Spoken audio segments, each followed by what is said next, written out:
normally going down and going to shot. So I got the ball at the perimeter. I'm looking for Kobe. Because this is the last one of the game. That's it. There's a lot of wheels out there. Come back here, take on the pass. There is another game. For Pistons and Milwaukee Bucks, you always talk, Charles, about game 2 and what you're doing at LC. You just listen to LC effort made by the team that lost game 1. Everything getting good. I'm actually love watching this game. I love watching this game because the Pistons have control of the place. They have played very well. I want to see how Milwaukee adjusts. But they don't get the run. They got the same thing with the Denver Nuggets. They got beat down in game 1, but they had to play a half-court game. They came out second half in game 2. This is the same way. Milwaukee, they want to play half-court. Obviously, let's see. Oh, my gosh. Whoa. That's what happened. After Fontaine watching, that's what happened. Chris Middleton steps back and knocks it down from 3-point range. And then Reggie Jackson, with the Pistons down, kicks him the halftime lead. He was down 27 at the half of game 1, up 1 at the half. I think it's super simple. Even on the other, we got to be one of the things. I think the pace of 60 points is way too much. The pace I would imagine they can stretch out a little bit. But right now it's 76, 67, big way. But the team, we talk about, we said the Spurs have a small little window of error. The same way with Pistons. They've got to be within 6 to 7, 8 points. If it's 10 or 12, and they score, it's going to be 16. The Bucks getting 41 at this point out of game 7 for 11 in the third quarter. And they beat that game, as I said, 76 to 67. Big play for the Bucks. So I love the say that they keep the ball up. And as far as the best shooting team that they're out there, spots and stuff. Shots are over. And also actually see how they play things like they play old school defense. It was a topic of much conversation after game 1. Let's see what Quinn Snyder does against the Beard in game 2 of that series. It's time to add each other. It's time. The NBA from Houston, Texas. He's so good to be outside.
All right, Houston and Utah just started. We're on Houston on the money line, and we're on the over. The parlay is alive. The Boston Celtics come back and beat the Indiana Pacers. Milwaukee's up by 10 or something like that right now. They were down at the half, but they're starting to pull away. They're up 13. So now it's going to be the classic Houston screw job. I've literally fucking probably lost 26 fucking Houston Rocket games in a row. Yet we went back to the well one last time. One more time. The Pauley Public parlay of the night. Boston Celtics, Milwaukee Bucks, Houston Rockets. Hey, and it's 4-0 Rockets. And we got the over this game as well. So speaking of overs, it's a fucking over fest in the National Hockey League tonight. Boston, Toronto sails way over the number. And Dallas and fucking Nashville. I knew it, man. I had a feeling about these unders tonight. Every series has a game that just opens up and shit gets crazy and stuff. And it looks like tonight that happened in Toronto, and Dallas are just kicking the shit out of Nashville right now, 5-0. So unless they don't score again, we're screwed. I'm on the Calgary Flames tonight. I've been on the Avs in this series a bit, but I'm on the Flames tonight. I think the Flames should play like sort of Boston. They're going to come out all desperate and shit. Usually hockey teams will throw the kitchen sink at you. You get a goal or two, and then, if you're going to hang on or not. Maple Leafs and Boston now tied at 2. Boston came out with the faster, the better team. Toronto got caught up early in the game. Toronto got caught up in just shoot the ball hard and fuck. And then he misses the 3. He's such a dickhead, fuck. Harden fucking buddy on Utah fell, fuck. Fucking Harden's got a showboat, and then he misses the 3 like the idiot that he is. He really is a fucking idiot, Harden. But they came out too slow. Not slow, but it's the beginning. Toronto were flying around. They were trying to hit Boston and shit. And it was working, but it's not your game, They should, instead of just trying to score, they were sort of, they were like Johnny Cool and shit. And Boston are fucking all around like a better playoff team than the Leafs are. So Leafs have to be perfect. They can't fucking get, they were distracted, it seemed. They were flying around, but there was no mission. They were just sort of flying around for the sake of flying around everywhere. And it caught up to them. There was an early penalty. Wheels fall off. If I'm the Leafs, though, I think they if I'm the Leafs, though, I think I'd be happy the way the game ended. It's sort of like a football game. You know what I mean? If you're losing and shit, but you move the ball, it carries over in the next week. Them coming back, it was like they woke up and realized, oh, fuck. I'm telling you, the Leaf players, they're young, right? They're still very young, these guys, but they've got to learn, that it takes fucking 60 fucking minutes, man. If you slip up, if you let up, you're going to lose. The other night, they didn't let up. They played from the start to the finish, blocking shots, fucking, dumping the puck, just doing all the smart things. Tonight, they got back to the one-on-one individualistic shit a bit.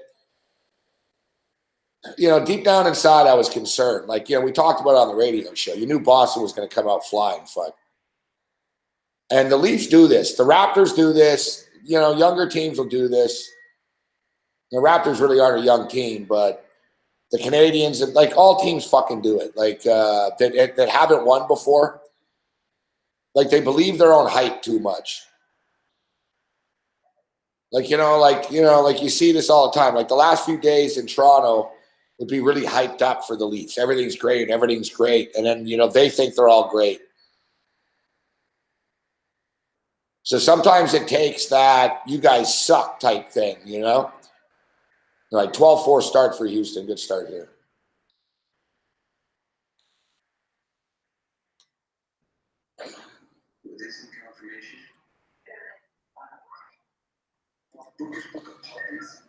But they've got to dig down deeper. They didn't play intense enough tonight.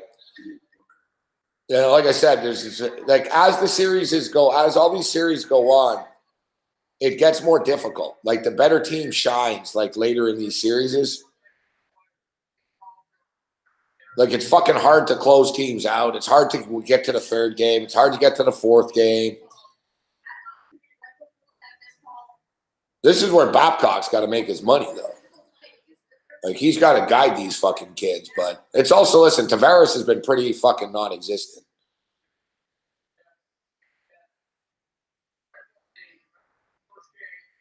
Now you get into Nashville here. And Nashville are just too fucking, they're one game good, one game bad, one game like, everything's drama with Nashville. Fuck.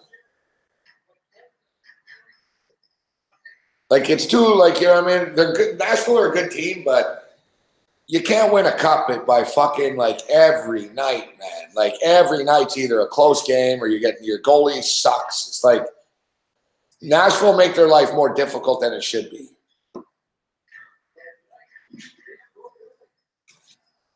But that's the playoffs, man.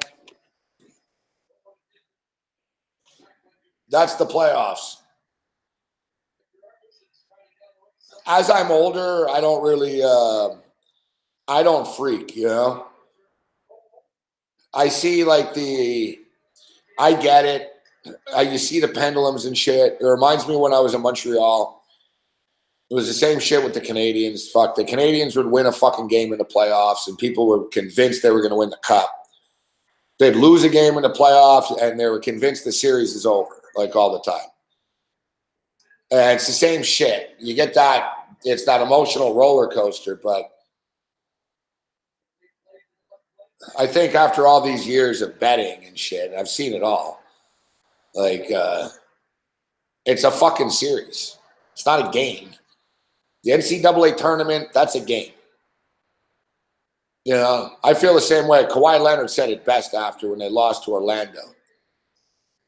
He said, you know, in the playoffs, it's not one game, it's a series. He said that's why it's called a series. It's not one game. And, you know, look what happened in game 2. The Raptors fucking won by 29. But if the Raptors are like fucking lose one game in Orlando, you'll see Twitter will light up with how the Raptors will never win the fucking title. They suck. They can't fucking win. They're chokers. And then once they wrap up the series next week, it'll be, well, it was only Orlando.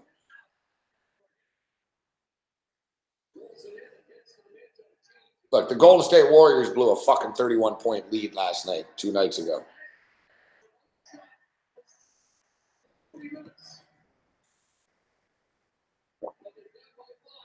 I'm almost feeling that the Clippers can win.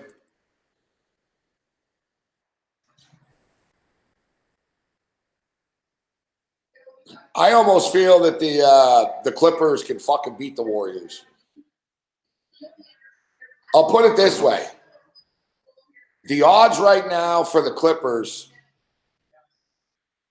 are 17-1 to win the series. They have a better than a 17-1 chance to win, I think.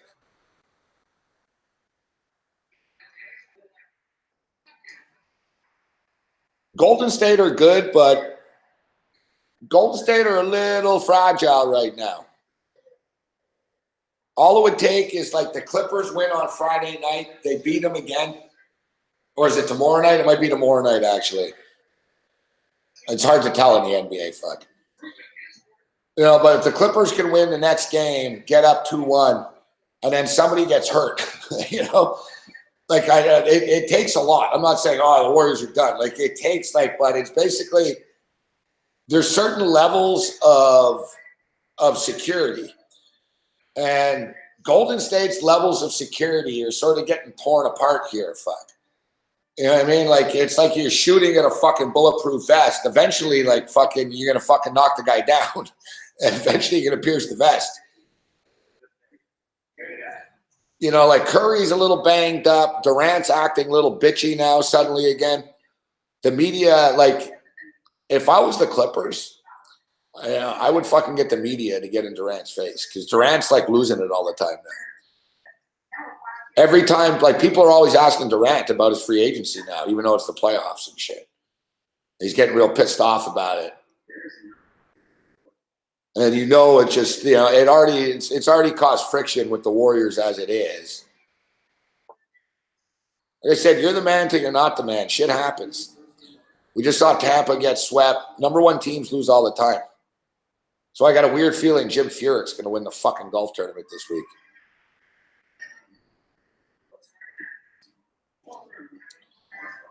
$33-1.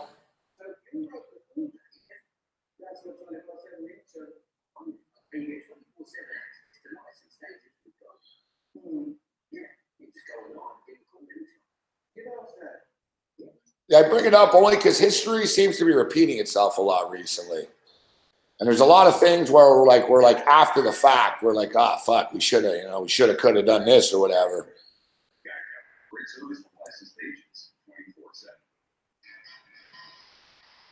But here's something interesting about the Clippers.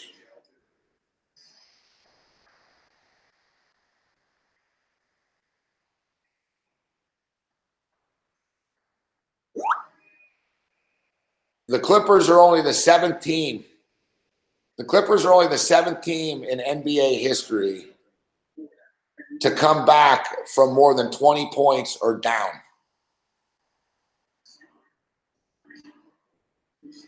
In a playoff game. Now, they were down 31, so it's even more impressive. They're down 31 points. So they came back, they won the game. So 6 times this happened in the playoffs before. And 5 out of the 6 times that the team that came back won the series.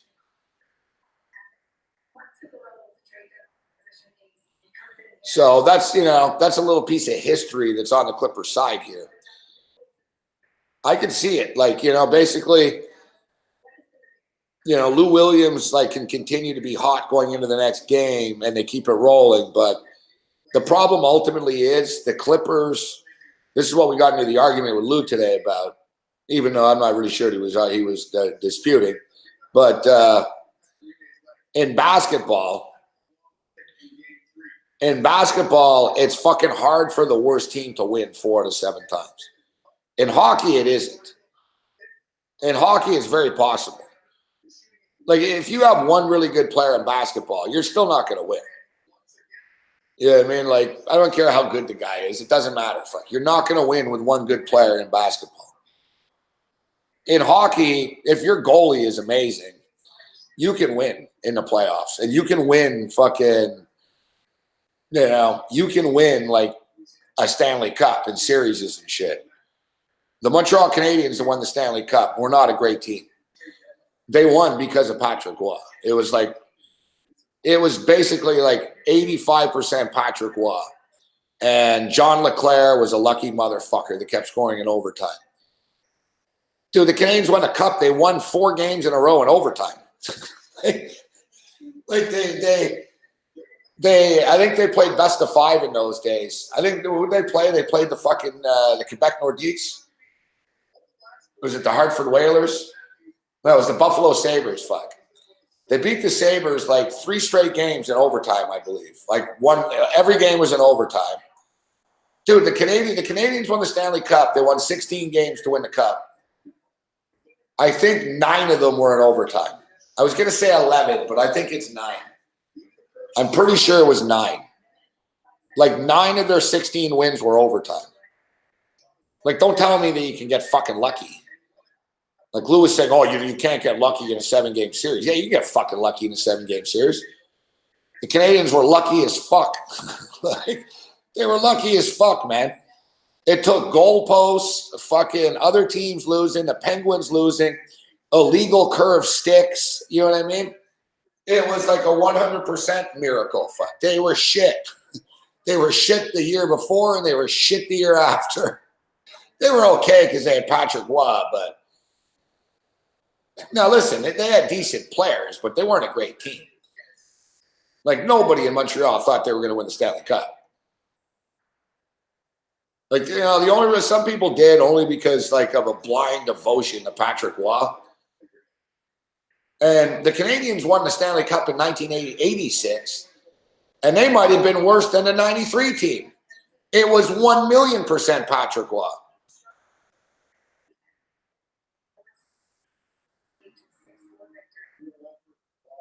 Last year, Las Vegas were good. They were lucky as fuck in the playoffs, man. It was like rigged for them to fucking do well. Like they were getting every motherfucking call.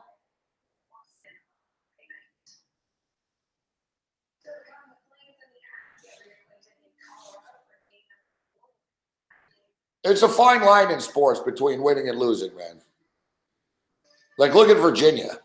Virginia wins the national championship this year. They could have lost like 3 or 4 times in the NCAA tournament. That's what I was saying earlier today. Like, I do believe in analytics, but at the same point in time, sports, there's a human element to it, man, that humans are different all the time. Shit gets different, right? Like I said, like all the regular season data and all this bullshit, it doesn't mean anything. You know, look at the Super Bowl. It was 13-3, all right, between the 2 highest scoring offenses in the National Football League. Or like the top 3 offenses or whatever, besides the Chiefs. They couldn't score. Like the opposite often happens in sports. Like if everything was just numbers and data all the time, then everybody would win every bet that they made because it would just be, well, I'll take this because the numbers say that. I'm fucking kicking myself though because I fucking knew the Celtics would win and I knew the game was going to go under.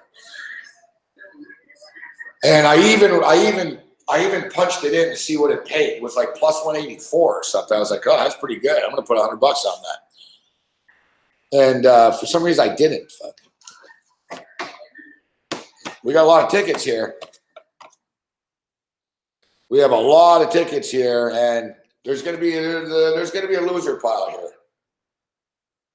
The king of hockey is dead. My 8-1-1 streak is gone.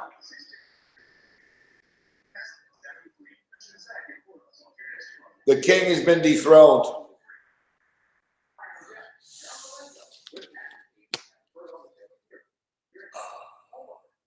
I need Calgary. Calgary's pending. We need Calgary. We need the Calgary folks. Boston, Toronto, under. That's a loss.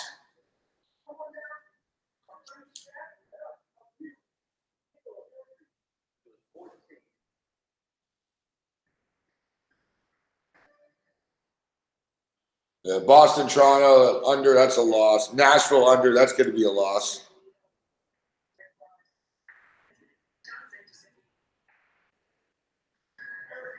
I got a small Leaf ticket in here somewhere. I went small on the Leafs today, though. I was thinking about it before. I was like, you know I went small on one game, but I forget what game it was. I'm pretty sure it was the Leafs. I didn't really trust the Leafs today.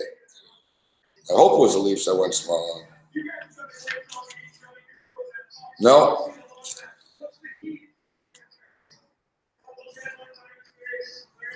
Good. A lot of losers here. We had 16 tickets, and we already have 4 losers right here in front of me. There's 4 tickets in the loser column. Now, I am being a little negative because I know we have won some already as well. Right, what's up with the fucking where is this Milwaukee game anyways? NBA Network? Yeah.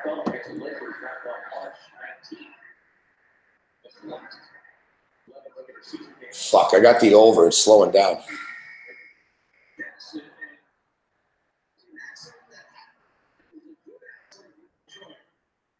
All right, sorry. We got the over to 13.5. The in game right now is 224.5. Boom. The Houston Rockets are up 33-17, And we're on the over 214, and the end game is 228. The king of the court is here. The king of the ice is dead. That's the thing. You're not going to slay every sport every night. But to me, I don't really, like I said this earlier, I don't really care. You know what I mean? I'm only a Raptor fan. So, like, all this other shit to me, I don't give a fuck. Like, to me, it's just like, listen, at the end of the night, did we win more than we lost? You know, that's what this shit's about. The Leafs Bruins was a bad start because we went 0-2 in that game. You know what I mean? We lost both sides. And Greek Freak's getting it done. This guy really is amazing.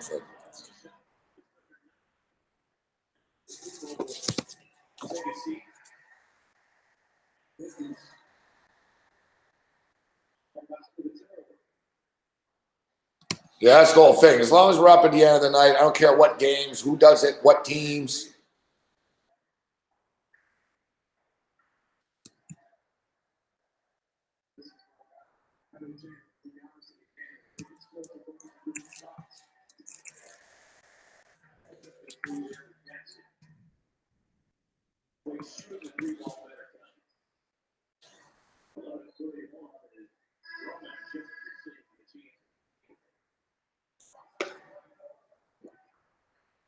Hopefully we can get this over. I never assume that anything's a winner until, until it is. Until it is, it ain't.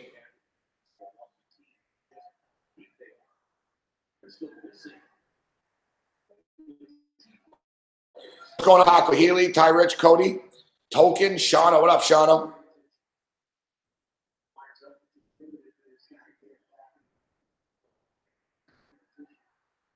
Druzilla, Ty Rich, Gino. What up, Gino? Matthias in Germany. What's up, JS? What up, JS?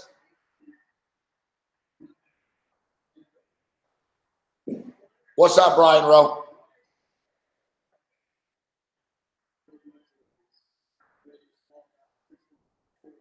Yeah, like the more you think about it, like hockey is all about upsets. The Miracle on Ice. Team Canada, 1998, the Olympics, losing.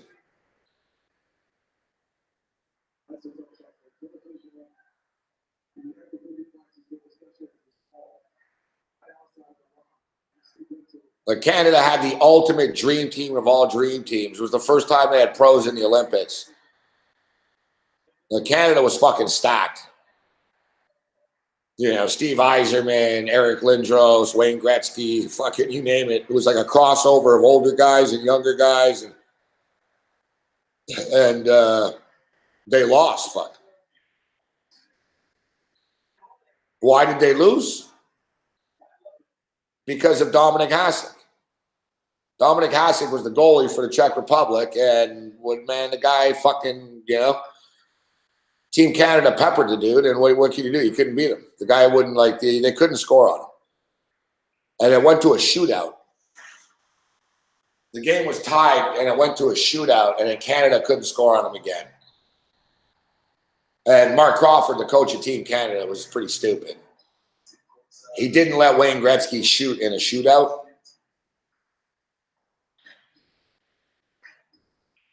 And he said, Wayne Gretzky's never really been good on breakaways. Because there was no shootout in those days. The NHL was like early shootout in the Olympics. So there wasn't like shootout records. But Crawford said, Wayne's never really been great on breakaways. Somebody pointed out that the guy's got like 313 goals on breakaways. Wayne Gretzky was a little older, but it was one of those deals where it's like, come on, man. Like, you've got Wayne Gretzky here. You got to let him shoot out of 5 fucking dudes. It's like, yeah, he had defensemen shooting and shit.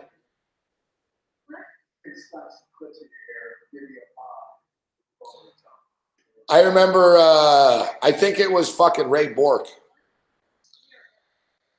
I think it was Ray Bourque they let go. Fuck. I think Ray Bourque shot in the shootout. I remember when they picked Bourque, I was like, oh, we're done. Fuck. I knew we were done. I was like, man, like, why are you picking defensemen? Fuck, you've got like the best players in the world on the bench. His fucking selections were whacked, man.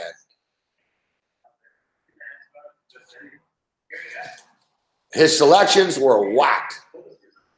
Like, I remember like Ray Bork was one of the like the second guy or one of the first guys, and I was like, Ray Bork. I was like, are you shitting me? Fuck. I was like, come on, man. And Ray Bork just went in, took a slap shot, classic. Yeah, I was like, oh fuck. And well, who else did he put? It was really bad.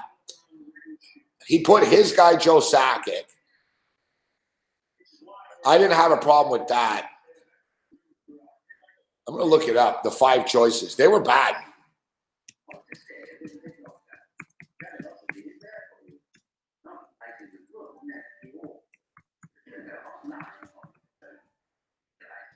Lindros missed for the game. I remember Lindros was the last one. So I remember Lindros going down the ice, and that's the call I remember the most about Bob Cole.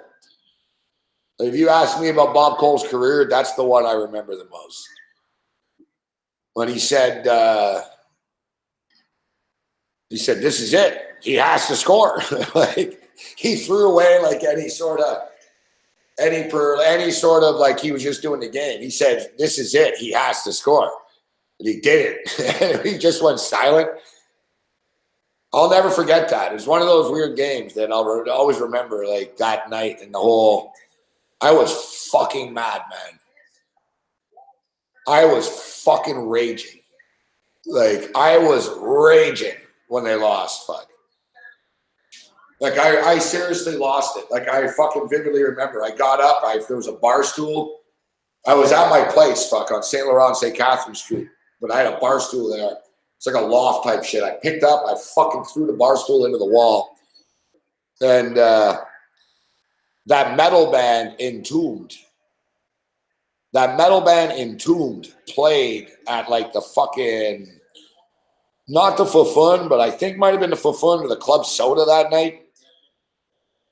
And I wasn't even really a big Entombed fan or anything, even though they're pretty good. But I don't know if I knew the opening band or I don't know what the fuck I was doing there. For whatever reason, fuck, I was partying with Entombed. And the band Entombed, they're from Sweden. So they were really into hockey. Like it's like when I was talking to them and shit, and they asked me, they said, where can we watch the game?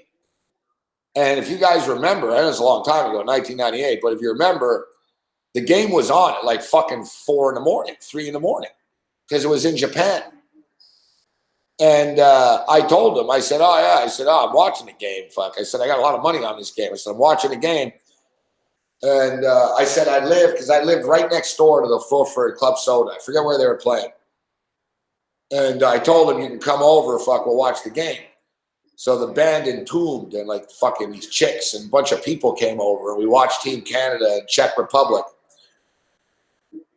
The guys in Entombed split when they started losing. They were like, thank you. They're going down the stairs. I'm like, motherfuckers. I'm fucking like kicking tables over and shit. I'm like, you motherfucker left Wayne fucking Gretzky. Like, I fucking lost it about the Gretzky shit. What was going on? I kept waiting. I'm like, all right, I guess Wayne will go next. I'm like, I guess Wayne will go next. And who's the motherfucker? It was the guy on fucking Tampa Bay. I'm forgetting the guy's name. I remember there was a guy that shot. He wasn't even like people were mad he was on the team. Then he shot in the shootout. When I see his name, I'll remember it. That was a hell of a game, though.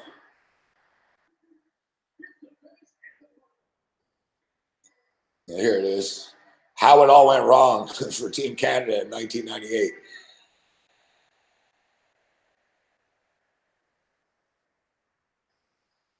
You're fucking idiots. That's how it went wrong.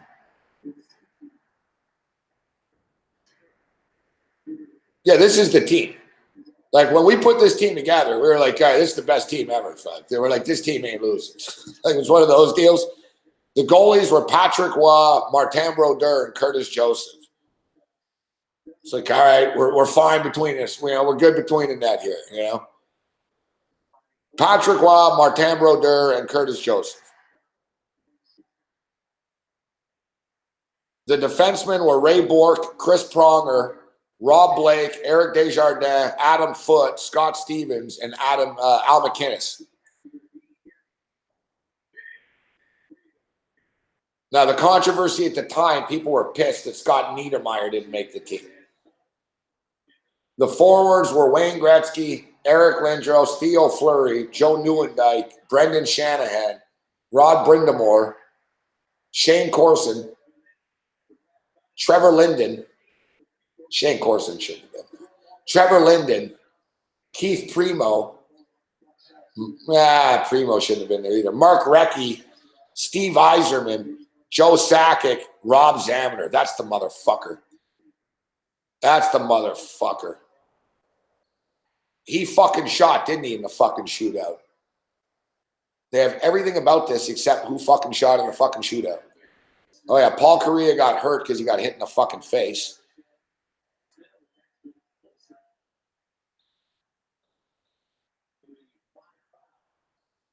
Yeah, Team Canada outshot the Czech Republic in overtime 6-0, but they couldn't beat them. All right, so this is the order. Theo Fleury went first. Like, why not fucking Yzerman? Fuck, like, whatever, all right. Listen, I like Theo and shit, but I'm just saying, he wouldn't have been my first choice off the fucking top 20 guys here. Ray Bourque. How Ray Bourque fucking took a fucking penalty shot in this is beyond me. To this day, I'd ask Mark Crawford, like, why? Like, forget about Gretzky. You didn't get Gretzky, fine. But why Ray Bourque?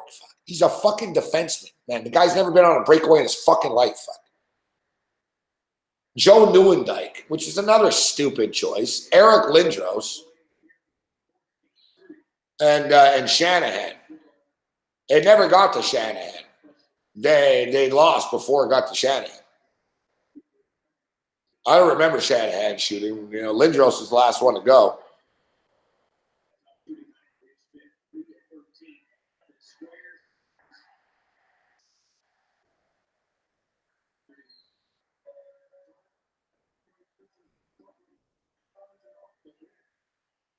Yeah, looking back on this team, there's a bunch of dudes. I'm getting flashbacks now, too.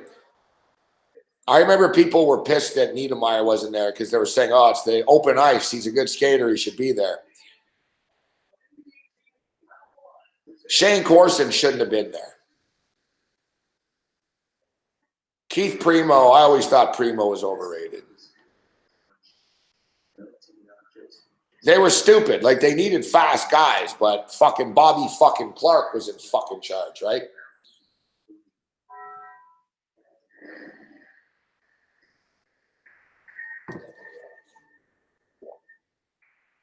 So then Bobby Clark wanted Primo. He wanted Corson.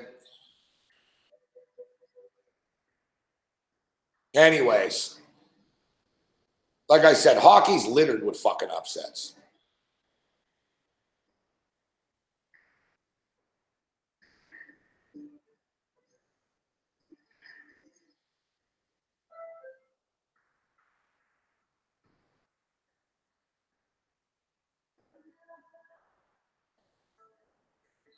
Yeah, that's the thing. What up, Athletic Bystanders?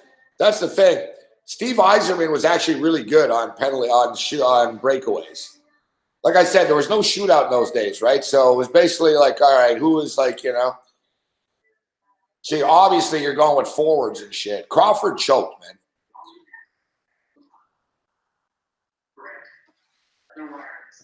Has Canada won every medal since then, though? Have they won the Olympics every time?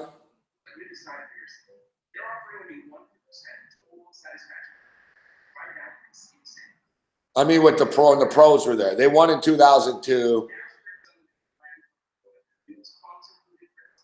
Where was it in 2002? Salt Lake?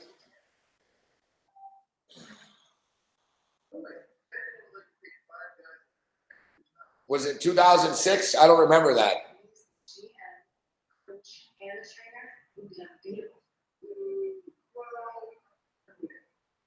I don't remember 2006 in Italy.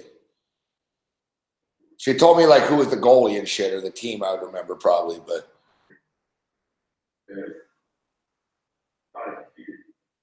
I've never been. I was pissed off in '98, but I've never really been like a big pro players in the Olympics. Like I didn't mind the last Olympics without the pros. I just don't like how the NHL fucking fucks around. I don't like how the NHL will go if it's convenient for them. You know what I mean? It's like, oh, well, if it's in this country, we'll go. But if it's in that country, we won't go. It's like you're either doing it or you're not. Fuck. Like, don't fuck around every Olympics and play games with this shit.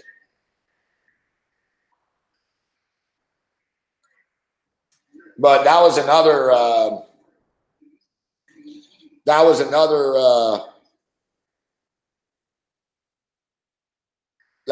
NHL fuck job. Another brilliant NHL idea. Fuck. The players wanted to go.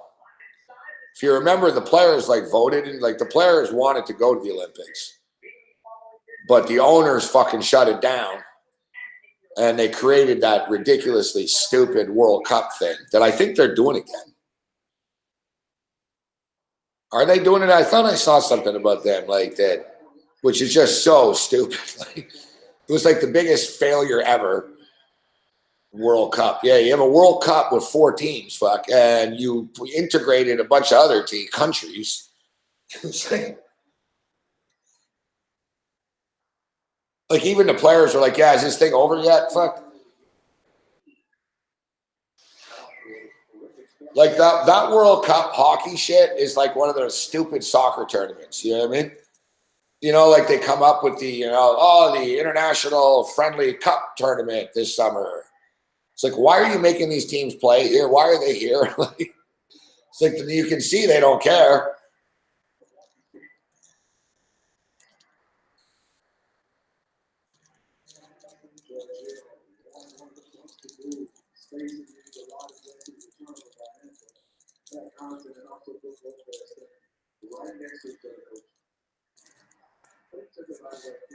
Yeah, exactly, Spencer S. It's like an exhibition tour.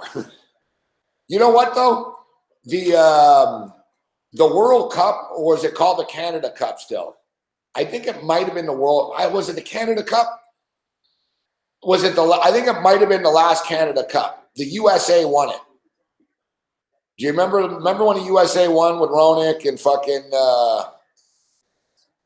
It might have been in '97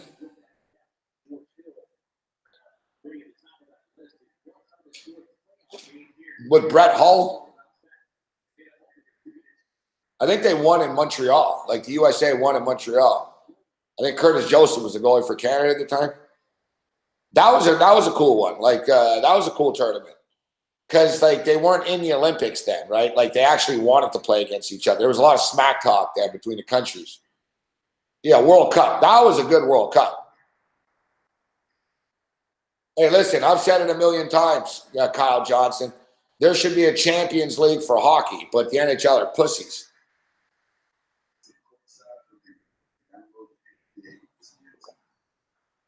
The top 4 teams in the NHL should play in a tournament. Play in a tournament with fucking the top team from the KHL, the top team from the Finnish league.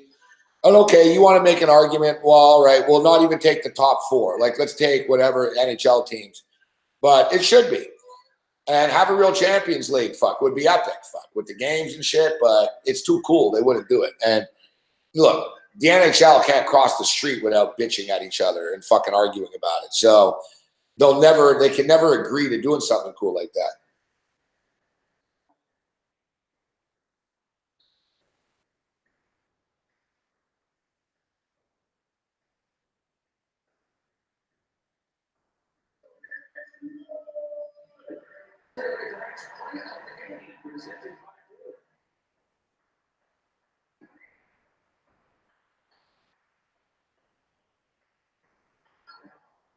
coach, I just admitted he was not making big elevation.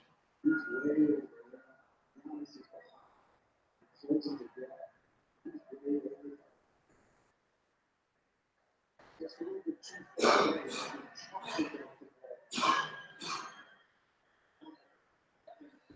For the Olympics, like for the next Olympics, I would make the World Junior team the Olympic team. We were talking about not just the depth, but Mike Budenholzer has to lean on it. It's the experience that George Hill brings you. Even going back to last year with Bledsoe, Gallus. And we knew with George Hill, we had with Bledsoe was there. And Bob Patrol, who was he brings a whole bunch of knowledge of himself. Mike Budenholzer did not was with the same time. They seen a lot. They both knowledge and both youth. They blend in and have a very solid team. Heritage, 4 platinum appearances, 6 for Phoenix Silver. Therefore, Philadelphia, they look at the soul. 7 years old. That's what it's good. From an inside, they look at contact. Shot to go down. 15 points, 16 rebounds for Andre. At 40 games last season, 20 points and 15. Best in the second goal showed how to show. It's a lot of things. I say yes. Just for as many years you play, he's always on that road.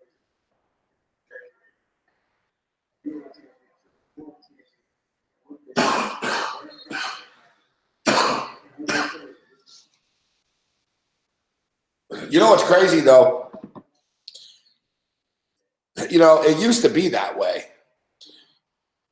We'll bring Urbano in a second, but it used to be that way. It was America. It was the U.S. in basketball that changed it all with that dream team shit. The USA used to send NCAA players, college kids, to the Olympics. They'd just pick the best college kids. They'd say, all right, just fucking pick the best NCAA players. Like Patrick Ewing went and fucking, you know, a bunch of dudes that fucking played in the Olympics and shit. Big time NBA players when they were in college and shit. They play in the Olympics.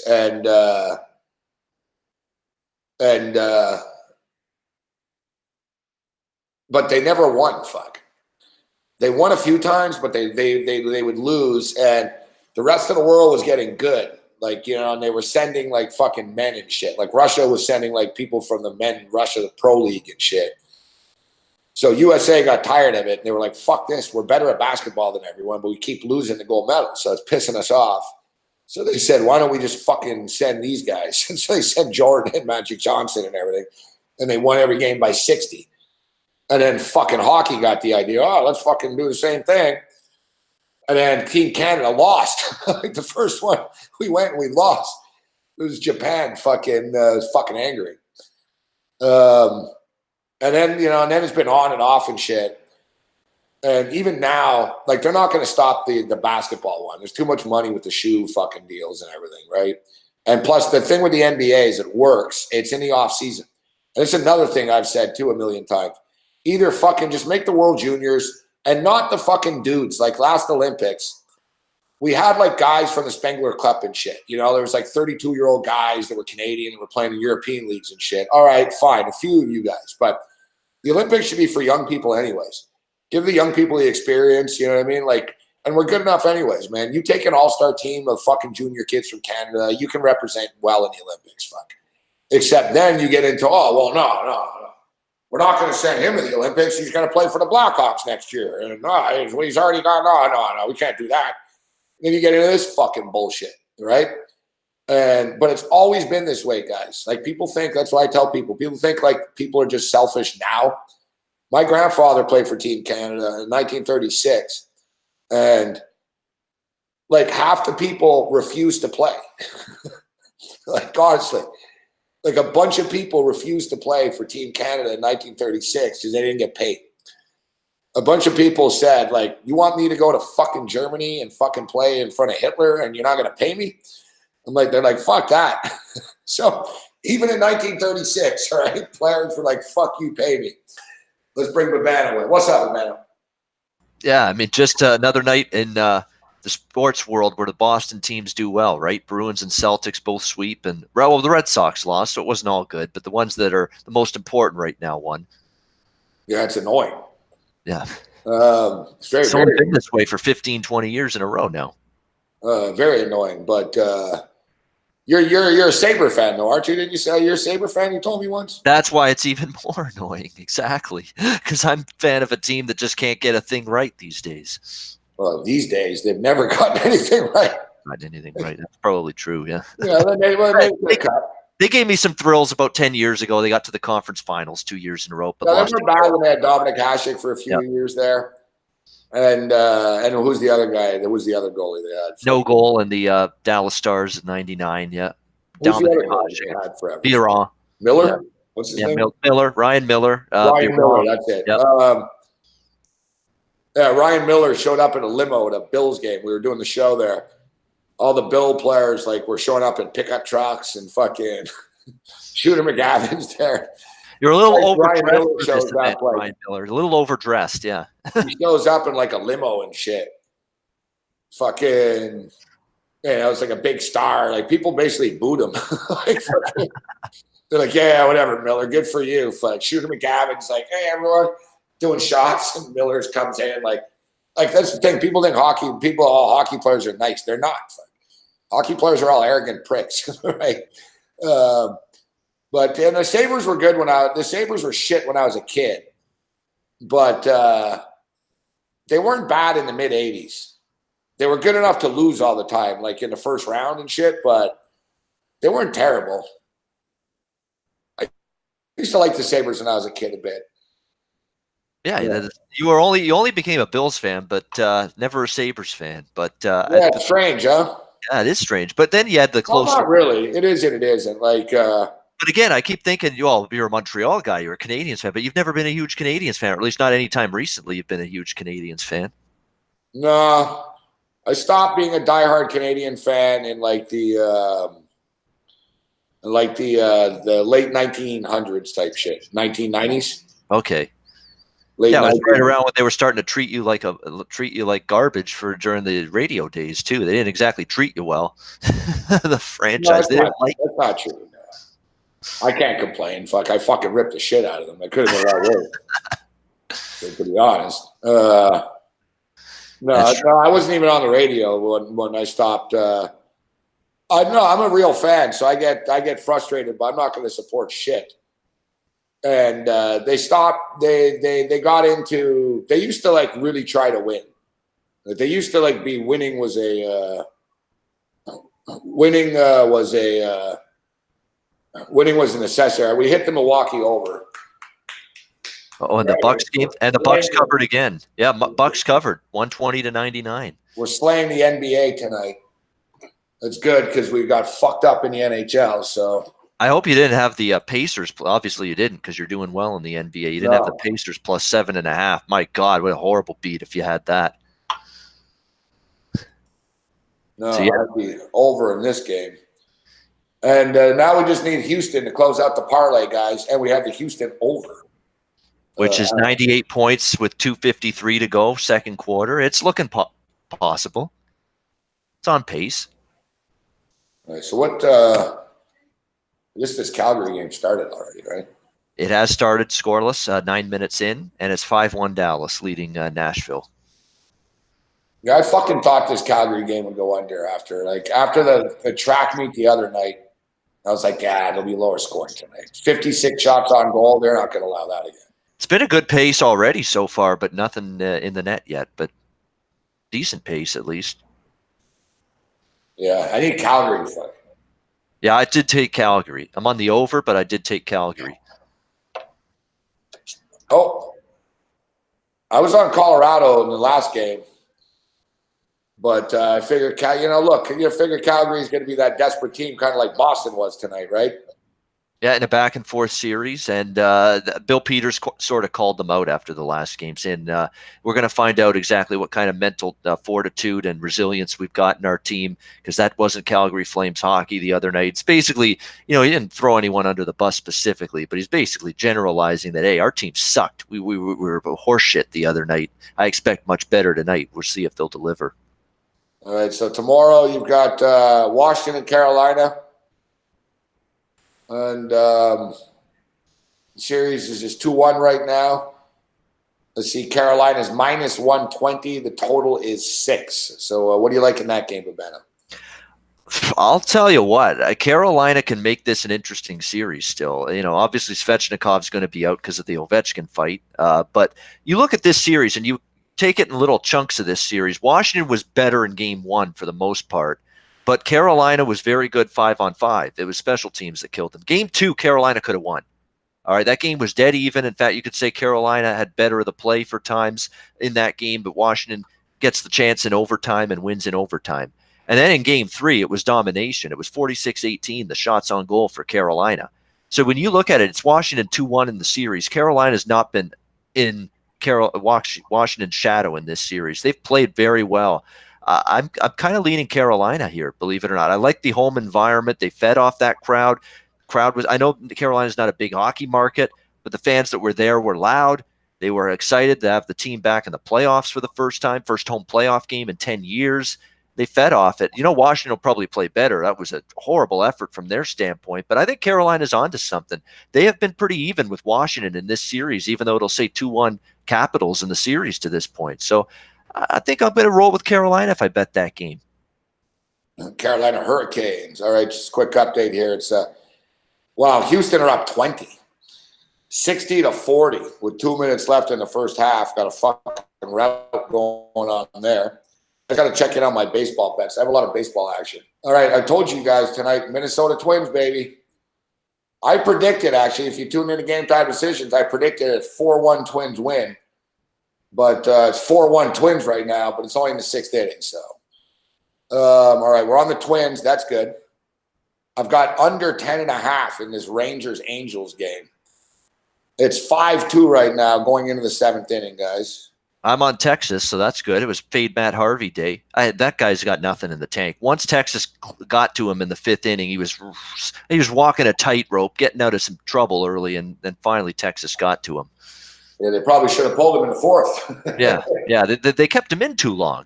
I mean, what the hell are you thinking there? If you're the Angels, I know what you're thinking. It's Brad Ausmus. You're not thinking. No, you're starting pitching. You can't get pulled. But that's what happens. Like, guys can get through like the first time, maybe the second time. But dude, like you look, man, baseball, no one gets through the fucking 5th inning anymore. It's crazy. It's become a good pitchers get to the 6th and they get pulled nowadays. But time and time again, I've been following baseball pretty closely this year. There's a lot of pitchers, man. They go 4 innings and shit, and they same shit. Around the 4th, 5th inning, they start to get hit. They can't. They're out of gas. Their velocity's down. The batters have figured it out. They know what's coming. It really is amazing, that they can't get through the order 3 times. Well, the problem too with these days in Major League Baseball is the increasing amount of injuries with these starting pitchers. I mean, there's more and more, it seems, every season. Tommy John surgery, separated shoulder, something like that, back problems. Clayton Kershaw has been dealing with back issues, it seems, for forever now at this point.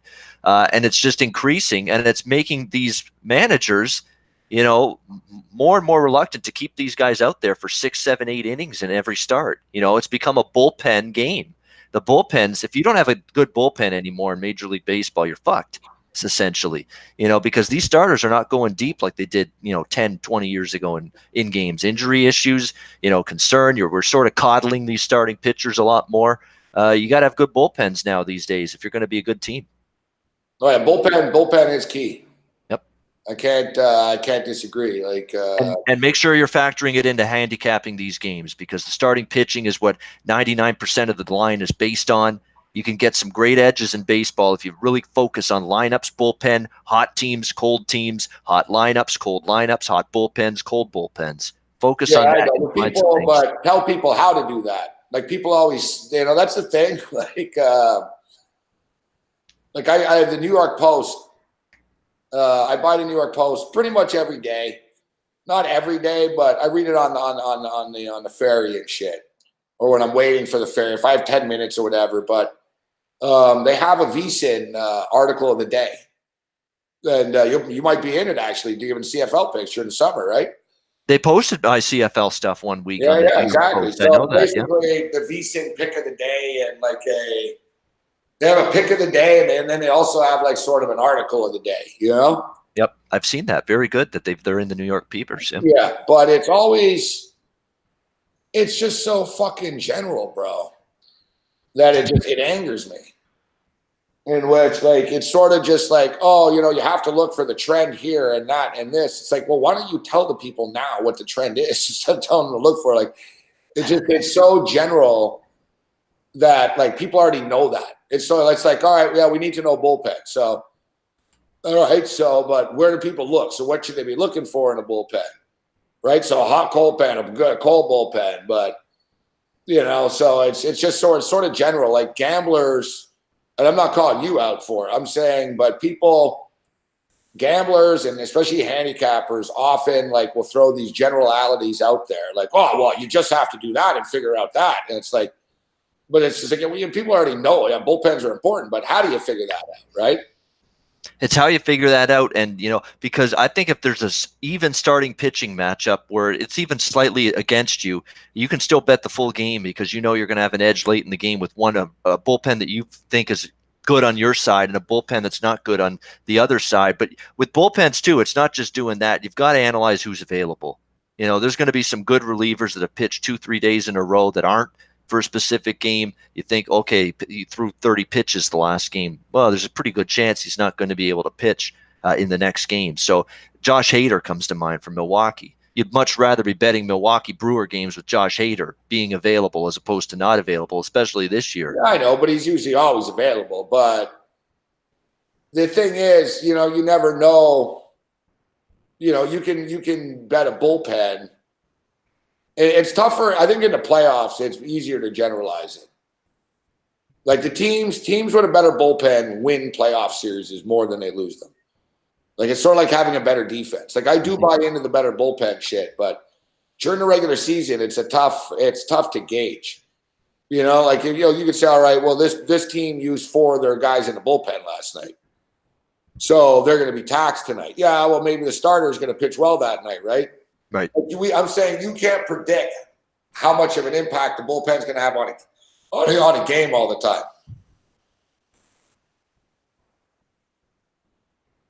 Yeah, no doubt.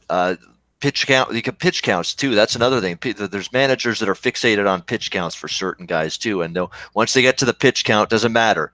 You could be throwing a gem, 2-hit shutout ball into the bottom of the 6th inning with 2 outs, but hey, he's cruising along. Oh, but you're at 100 and whatever, 5 pitches or whatever it is, you're out of there because there's some managers that just will not extend certain starters beyond pitch count. So that's another thing I'm always leery of, especially if I think the starter is the main reason why I'm on that particular team. I'm trying to find it. Today's column was about the Yankees. Fuck. Yeah, like I said, it's comical. Like everything's like to do this, do that. It's like, but they don't like, as I stated, it's not specific enough. Mm-hmm. Like handicappers need to learn to deliver the information better. I believe that's one thing I like about Mark Lawrence's playbook, that he sort of cuts through the bullshit and just gets to the number aspect of it, as opposed to, well, you look for this and look for that. It's always moving and shit. There's always moving parts. You can't just be looking for something. It's always sort of changing. That's the thing too. Bullpen analysis, it's hard to equate what Mark does to that though, with stats and trends, especially like specific records with certain I guess relievers it would be, but it's easier to do it with football and basketball. But baseball, you could write about methodologies and strategies and all that, but there are certain situations, and like I say, with bullpens, it might be a little trickier to actually plug in numbers to back up your theory or your thought process than some other things. I want to see like so even like now.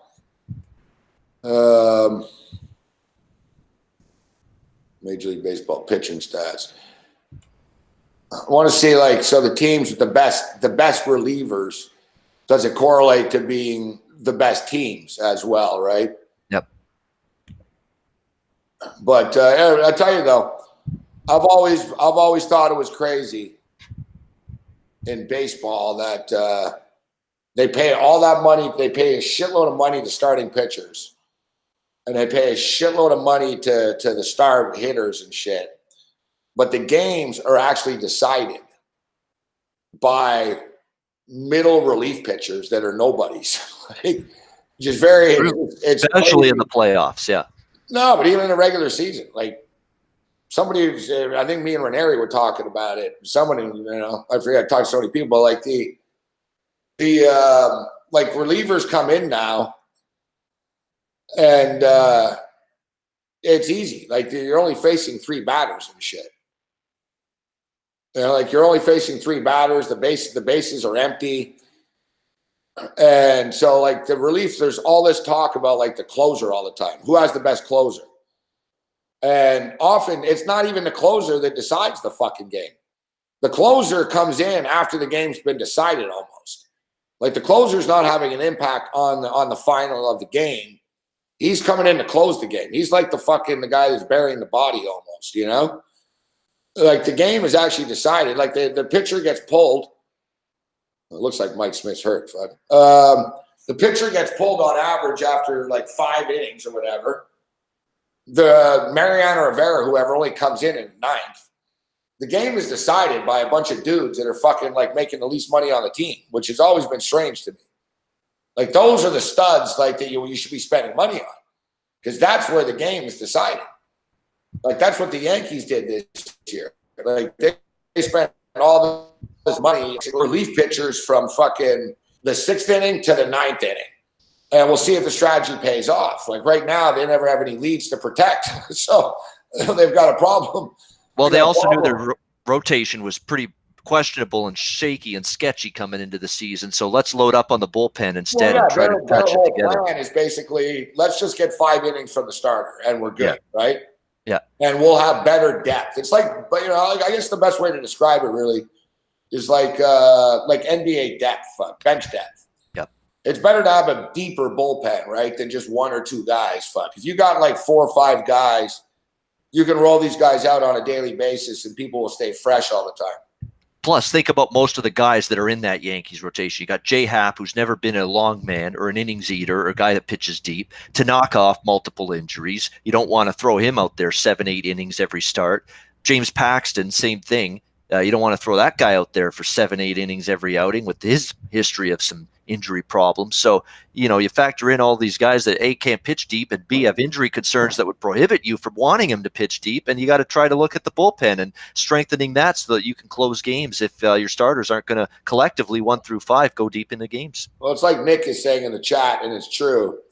That's why a lot of people like to bet the first 5 innings. All right? Thank God for the 5-inning line. You're right. Takes the bullpen out of the equation if you just want to bet, but it doesn't because, you got to guarantee that the team's going to score early and shit. Baseball's a weird sport, man. Yep. It's an art. It's a science. You've got so many different ways you can bet, but things you got to consider when you're placing the bet. Every day is different in baseball. That's what sort of football is like kind of the same. It's like they're going to hit each other. Like, you know what I mean? Yep. There's like, what's going to happen. The team's going to drop back and pass. They're going to run. Like he's going to complete it or he's not going to complete it. Baseball is so like the possibilities. I like to know the exact number. I've always fucking wondered. I forgot it. I knew it once, but there's so many possibilities that can happen on one play in baseball. Like there's literally like fucking 29 different things. Fuck, you could foul it, you could tip it, you could line drive it, you could hit someone with it, you get hit by a pitch, you can walk, you get a double, a single. It's like there's just so many like moving parts all the time that Fielder's choice. If the guy's on base, there's choices. You name it, dude. Exactly. Like fucking 10 million. Yep. There's just a million fucking possibilities on plays. Like when guys are on base, the variables of what can happen. It's a fascinating game, fun game. But I find baseball to bet it. You've got to sort of. I said this before the year started, guys. You've got to fucking. It kind of sucks, but you've got to follow it every day. You've got to follow it every day, like NBA or NFL, whatever. You cannot bet and just jump in and shit. But baseball, like you were saying, like the bullpen stuff, every game is merged into the next one. You know what I mean? Like an NFL football game, kind of what happened in week before is piss poor irrelevant. Fuck. Short of injuries, but you know what I'm saying? What happened a week before has nothing to do with what's going to happen in the next week in a football game. But baseball, you just said it's true. It does. You can win a baseball game one night, but you could have taken 6 hours and you use fucking 10 pitchers. There you And go. everybody's burnt out and fucking you know what I mean? And the game won 18 innings and it carries over to the next game. Like everything sort of carries over in baseball. It's like I've always said, it's like a soap opera. Yeah. Like watching a soap opera. You don't watch a soap opera for a couple of days, you're out of the loop. That's a great analogy with that. Absolutely, you miss your daytime soap, for a few episodes, and you're behind on the storyline. Yeah, you still know who the characters are, but you're like, I didn't know fucking you got in a car accident. You know what I mean? Oh, exactly. He'd be like, I didn't know he fucking hurt his arm, and like, I didn't know Victor Newman went in jail for the 8th time on this show. Yeah, exactly. Like, or some. You know it's a bad soap if you don't watch it for a week and you come back and you're like, nothing happened. Yeah, exactly. Like what kind of soaps this? There's always supposed to be something happen, even if it's completely asinine and ludicrous and totally something that you would not expect to see happen in reality. Yeah, I watched the show The Walking Dead. Soap. Yep. I watched The Walking Dead. I wasn't like, I'm not like, die-hard fan, like freak, but I enjoyed the show. I watched it for a few seasons and it sort of started to get stupid and shit. So whatever. When the new season started this year, I was gonna watch it. So I wasn't like, oh fuck it, I'm never watching it again. But the site I watched it on, they always want me to undo my ad block shit. It pisses me off or whatever. So I never really seen it, but it came on TV the other day, and it's like they're in like episode 10 of this new season. So I haven't seen the first 9 episodes or whatever. And I'm like, well. I'm like, this is kind of crazy to jump in like this now, but I'll watch it. Fuck, you know what I mean? I'm like, I even thought to myself, man, I'm like, I know who the characters are. I'm like, how different can whatever's I'm watching it? Yeah, I'll just fly in right in the middle of this. Oh, dude, it was like watching a completely different show. I was like, I don't know who the fuck this chick is. And I'm like, who the fuck's this guy? Where's he? And like, fucking, I'm like, and I even was looking it up. I'm like, is this one of these new Walking Dead, like LA things or something? Like, is this The Walking Dead that I watch, or is this like a hybrid? And it's like, no, it is. And then, oh, fuck, I see the Norman guy, and I'm like, oh, fuck. And then I read, I see on the internet, people are like, oh, the new Walking Dead season's awesome this year. It's all crazy and new. I'm like, oh, fuck, I guess I'm missing out. People are loving it. Yeah. Game of Thrones, shit, fuck, they had to do something. I can't help you with Game of Thrones because I haven't watched an episode. I'll probably eventually get around to watching that, but I've just never got into it from the beginning. I've never seen. I see Cody in the chat saying it's sick. Yeah, I'm telling you, like the one little mini thing I saw, Cody, I actually changed the channel because I didn't want to spoil it because it looked good. It was like a fucking rogue, like the bald chick with the tattoos. I was like, oh yeah, this looks like fucking Mad Max, like fucking metal, fucking zombie shit. And I guess that's it. The ratings for The Walking Dead went down the last few years. There was too much talking.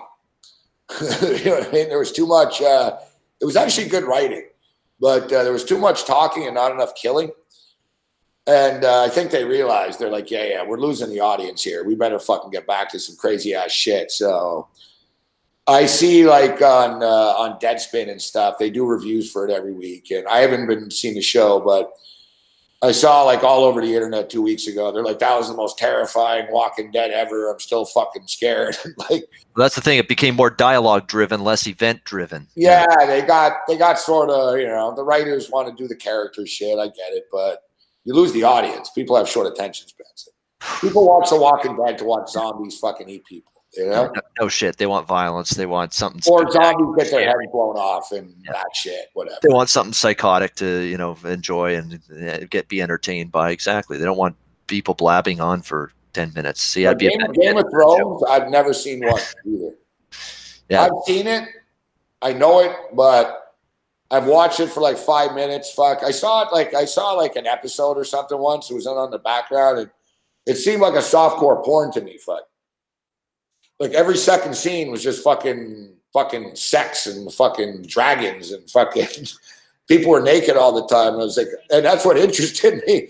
I was like, oh, she was naked. You'll sign me up. Yeah. Yeah, I was like, oh, the show's a little racier than I thought. Yeah. I thought it was some medieval show. And then I sort of paid attention and I was like, man, I got no idea what these people are talking about. Like the fucking king and queen and fucking overtake this and like, I don't know, dude. It seems pretty complicated to me, bad on Game of Thrones. And in fact, I'll admit, I'm so out of touch. This was years ago. Not that long ago, only like 3-4 years ago. Game of Thrones on Twitter is hashtag GOT, right? Got. Yes, got. Yep. When I saw that on Twitter years ago, I thought that fucking Go Transit in Toronto was down. Like, I was like, fucking Go Transit again. Because I just saw Go T. I was like, fucking Go Transit's always down. Fuck.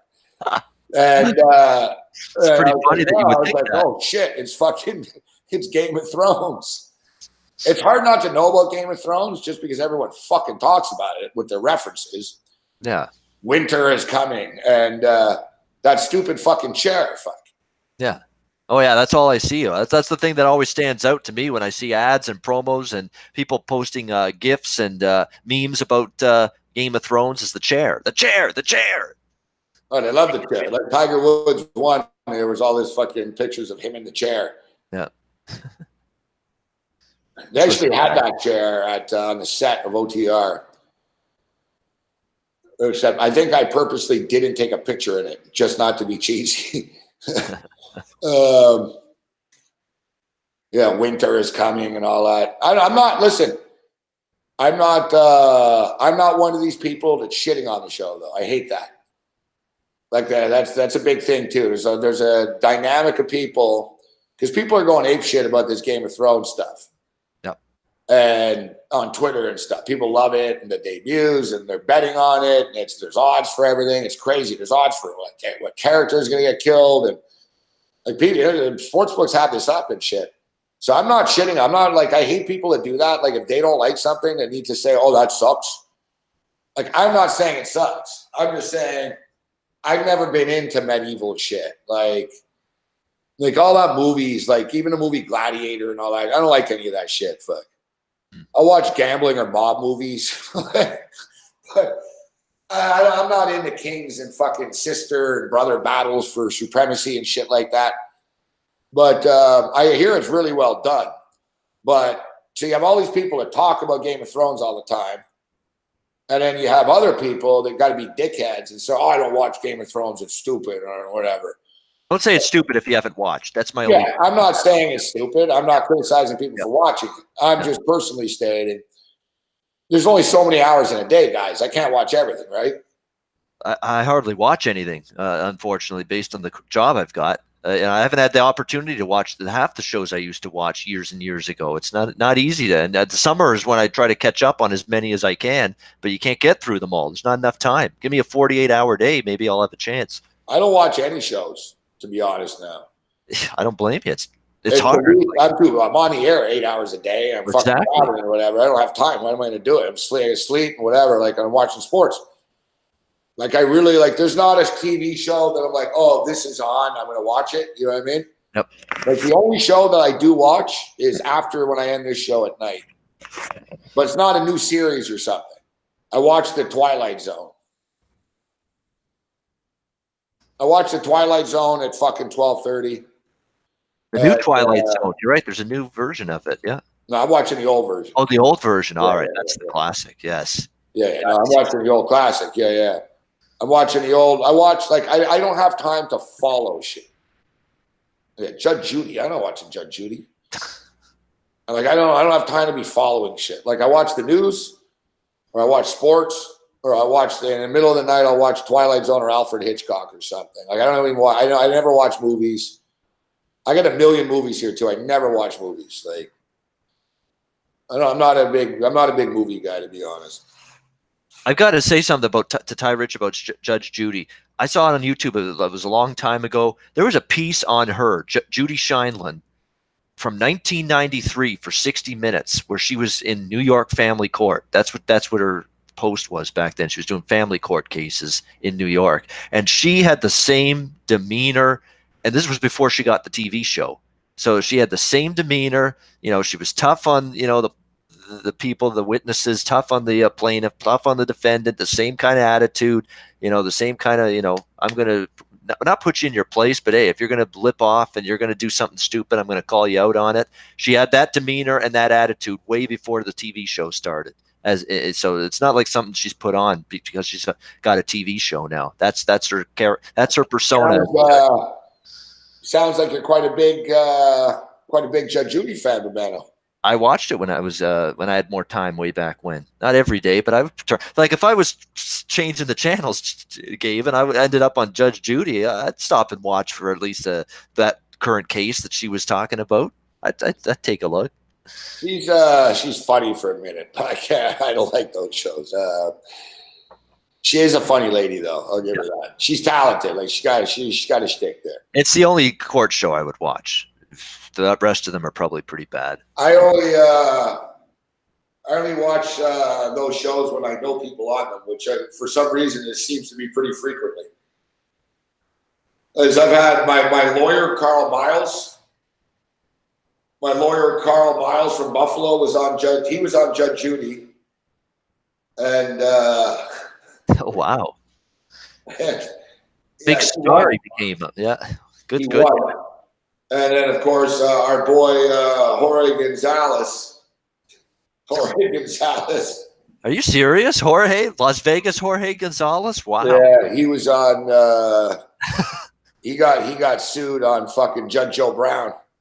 Oh, Joe Brown. I remember Joe Brown. Yeah. And he won as well. All right.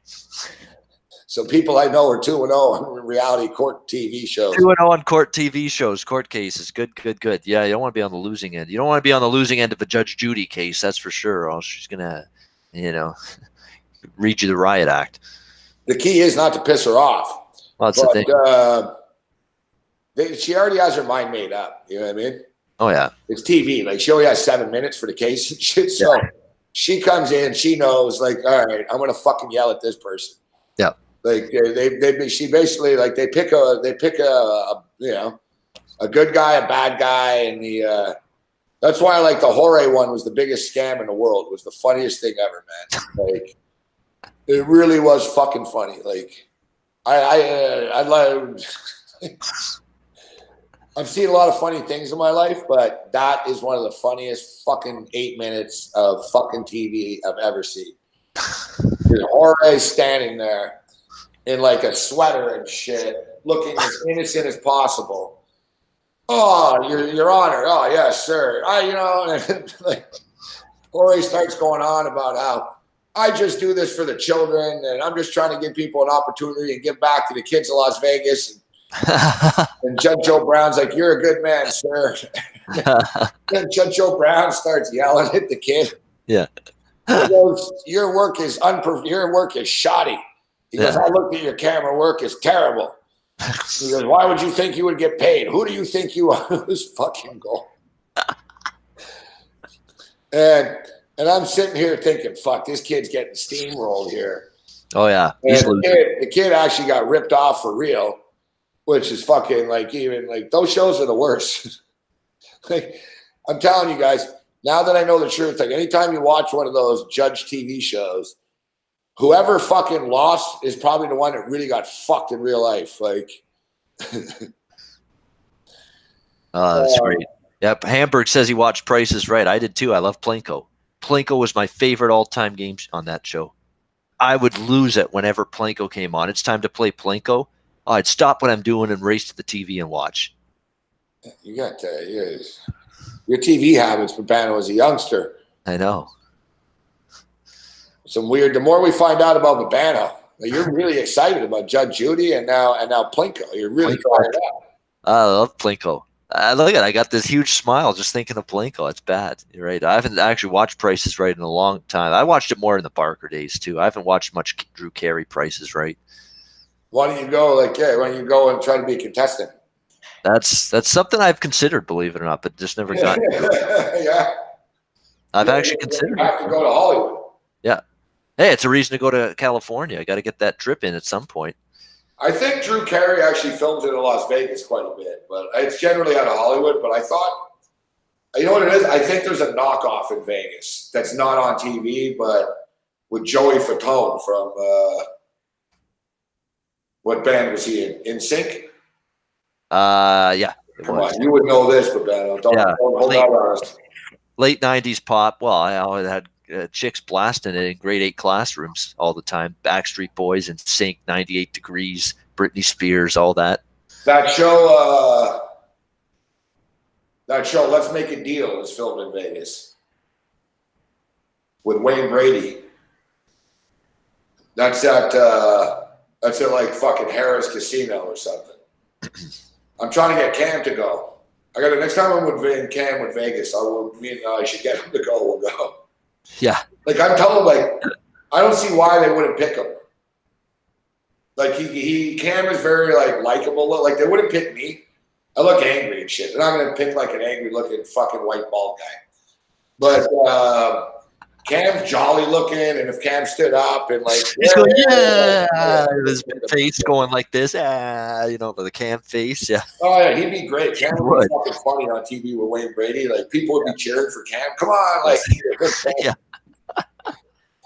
People would be pulling for him, Oh yeah, of course. Lovable Cam. That's the thing about Cam. You can't not meet Cam or see him in person, talk to him, and not say, "What a lovable, likable guy."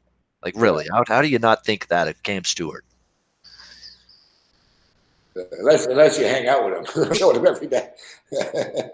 No, I'm just kidding. But yeah, Cam's not as jolly as people think he is. But I was going to say there are those moments. So if you know him real well, where he's got those little angry moments. Yes, he is in public. And stressed out moments, stress case moments. Yes, he'd be a good. Cam would be a great game show contestant. This motherfucker from Vegas, the pro sports gambler in Vegas, he won again tonight on Jeopardy. The other night he won 100,000 in one show. That tells you how good he's doing there. Yeah, he won again tonight. Wow, I think he's won 10 shows in a row now. Yeah, is he gonna reach Ken Jennings territory from years ago? He's got a long way. Yeah. You know what? He might not win as many episodes, but he could pass him in the money. Like Ken Jennings, Mike Blewett brought it up the other day. Ken Jennings won like fucking $2 million, but it took him 74 shows. He's on pace to beat that. Jennings actually won 72 or 74 shows in a row, which is fucking insane. That's insane. Holy shit. He's on $2 million. But this guy has won 10 days in a row, 10 shows, because they film a bunch of shows during the day. Yeah. So he's won 10 shows in a row, 10 days, 10 shows, whatever. And he's already won 700,000. That's pretty good. Wow. He's going to shatter Ken Jennings. Yeah. The money's bigger now on the show. He's going to make more money in less days than Jennings, no question. He's a gambler. So he risks shit all the time, Urbano, this guy. Ken Jennings is a smart, sort of safe guy. He just sort of knew, hey, I'm going to win anyway. So he just sort of got the answers right. He's either going to fucking every answer. He's yeah, for 10,000, Alex, or whatever, the max is. You know what I mean? He's like, yeah, I'll take this for 10. I'll take this for 5. He's going all in all the time. And like at the end, like, you know, some people just do enough to get by to win. They do the math and shit. Yeah, that's calculating. He's like going all in and shit. He's like, yeah, put it all Max in. bet. Because It's he like knows, max he knows the answer. Fuck. Yeah. Right? He doesn't care. He knows everything. I don't know the math now, but I saw the other day after 4 shows, there was 132 questions. He hit the button 129 times. He hit the button 132 times. He was right 129 times. Holy shit. That's what I would do. I would just keep clicking that thing even when Alex is still reading the question to make sure You get kicked off the show doing that. My buddy, I know somebody that did that. Oh, that's a prohibited thing. Okay. Yeah. I know somebody that actually they got to do a test and shit to get on the show. I know a dude, a guy from Montreal. He passed the test. He got on. Yeah. And he got booted off. He choked. He got all nervous. He admittedly got nervous and he had a hard time. Like he looked nervous and shit too. Like he Cold wasn't sweats, comfortable. shaking. Yeah. And it was like visible enough. They didn't want him on TV type shit. And he kept on fucking hitting the buzzer, like before and too quickly. And it basically fucking told him, "You're done, fuck. Like you're holding up the show. You can't do this. Like you're too Get the nervous, hell like out. you're off. Like, Stop pressing the buzzer. Calm yeah, down. they told him stop. No, they warned him. They were like, stop hitting the buzzer so much.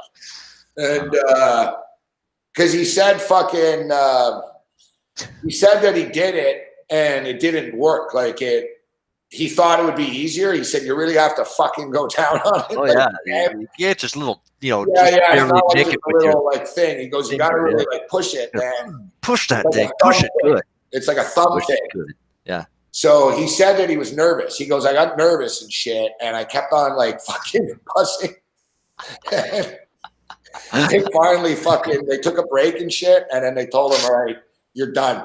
But he said he wasn't the only one. He said like it happens quite often. That people choke and shit, and they can't do it. I'm sure that's It's true. sort of like porn, Babano. Like how many dudes said, oh, I could do it? You know what I mean? Yeah. Like how many guys have said, oh, I can do a porn, no problem, fuck. Right? And then they show up on the set, and it's like, man, I got to do this chick, and there's like some fucking dude that looks like Cam holding a mic right over me, and like it ain't glamorous, right? Like people think, oh, I can do it, and then like I've heard that about the porn industry. They're basically like it's like 1 in 10 dudes can do it without like, freaking out, like stressing out, and it's getting not like in nervous the and porn tense. industry, they think like, oh yeah, this new dude's showing up today. He'll do it. Like they know, like we better have like 5-6 guys on standby here today. You know what I mean? Yeah. Like that's why, like in the porn industry, there's literally like 3 or 4 guys that work. Yep. They can't trust anybody. Yeah, and the thing is too, with some of these guys, they You're can't spending control themselves. $10,000, but man, you're paying like, let's say Cagney Lynn Carter. One of these chicks been on my show. You're paying Cagney Lynn Carter $10,000 for the day, right? $20,000 for the day or something. Lisa Ann's getting like $200K or something, but like, you know, then moderate porn stars get like fucking 15, 20K for the day, and she's getting paid no matter what. Like she's there for like, they'll tell her, you're here for 18 hours and you're going to take it up the ass for 18 hours or whatever. Yep. If the dude can't do it, that's not her problem. You know what I mean? It's not like they're like, oh, can you hang out all night? It's like, no. Like she's getting paid for those hours. Like she's out of there. Like, it's like, so you better have a dude that's ready to go. Like, yep. You can't afford to be like, oh, you can't do it. You know, like he choked at the last second. Well, it's not just that. It's not where you can just worry about whether they can execute the job, the anal, the oral, whatever, and anything else they're doing. It's also what if they're do it? You think you have what it takes, Babano? What if they're panicking? Well, that's what I'm worried about with me. What if you're so nervous that, and all of a sudden, and you're so turned on at the same time, and all of a sudden you're ready to begin, and there's multiple types of liquids and fluids, just flowing right underneath you. Sweat, jizz. It could be anything. You really have a way of words with that. You're absolutely coming discombobulated. You're worried. You're nervous. You can't keep your. I'm sorry I brought this up. You can't keep your. You your excitement level down, uh, it can become no. So basically, what you're saying is you're going to walk in the room and you're not going to last very long. That's what we just took from this Papano. I haven't been in that spot yet in my lifetime, but this is the gist I'm taking from this. That the man was like, yeah, the pressure and there'll be fluids flowing. It's like, what if the pills don't work, Kyle? That's the thing. The pills on set. Okay. Not every pill cures what ails you, at the pharmacy, right? What about those pills? They may not work either properly. You know how many times I hear people say, take these arthritis pills, they'll make you feel better, they'll get the joints all. I think we need to fucking delete this last fucking 2 minutes of the show. I didn't want to rehear the whole read of this. But on a serious note, I know a dude. There was a guy. He was on our show briefly on Hardcore, Mike, real hardcore gambler guy, DeMarco, and he always needed money and shit because he bet so much. And he told us the story about how he needed money, and he basically knew somebody that knew somebody that knew somebody, and the same thing. They said to him, "You think you can do it?" And he was like, "Oh yeah, no problem, fuck." But they called his bluff. They said, "All right, dude." They said, "Listen, we're going to give you $2,000 for 2 days. And, you got to show up here." And basically, and they even showed him, like, he was like, who is it going to be with and stuff. And they showed him, like, it wasn't major stars and stuff, but it was like, they showed him pictures and stuff. He was like, "Oh yeah, no problem." He was all excited and shit. He's like, "Oh, this is great." He's like, "Easiest 2,000 I ever made." And he shows up and he did it. And, he said it was like horrible. He goes, "I could never do it again."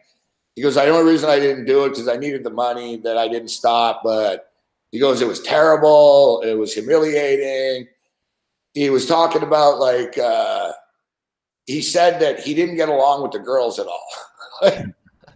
So that's not good. Yeah. So he said the girl didn't like him. So he goes, you figure that, you would get along even just because it's a job. But he goes, the girls were real bitches.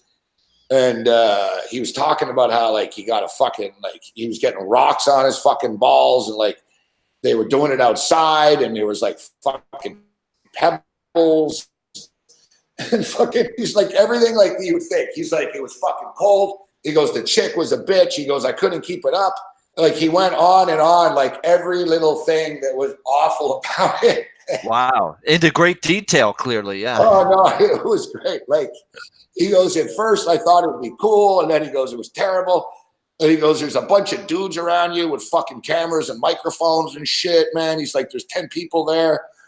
And he goes, I had a really hard time doing it. And he said the same thing. He goes, they had to edit the fuck out of it.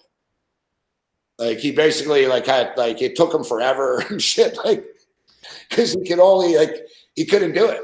Like, he'd start, but he couldn't keep going. So he'd have to stop and then start again, and then film it, cut it together and shit. And they basically weren't happy with him. He said it was really a bad experience.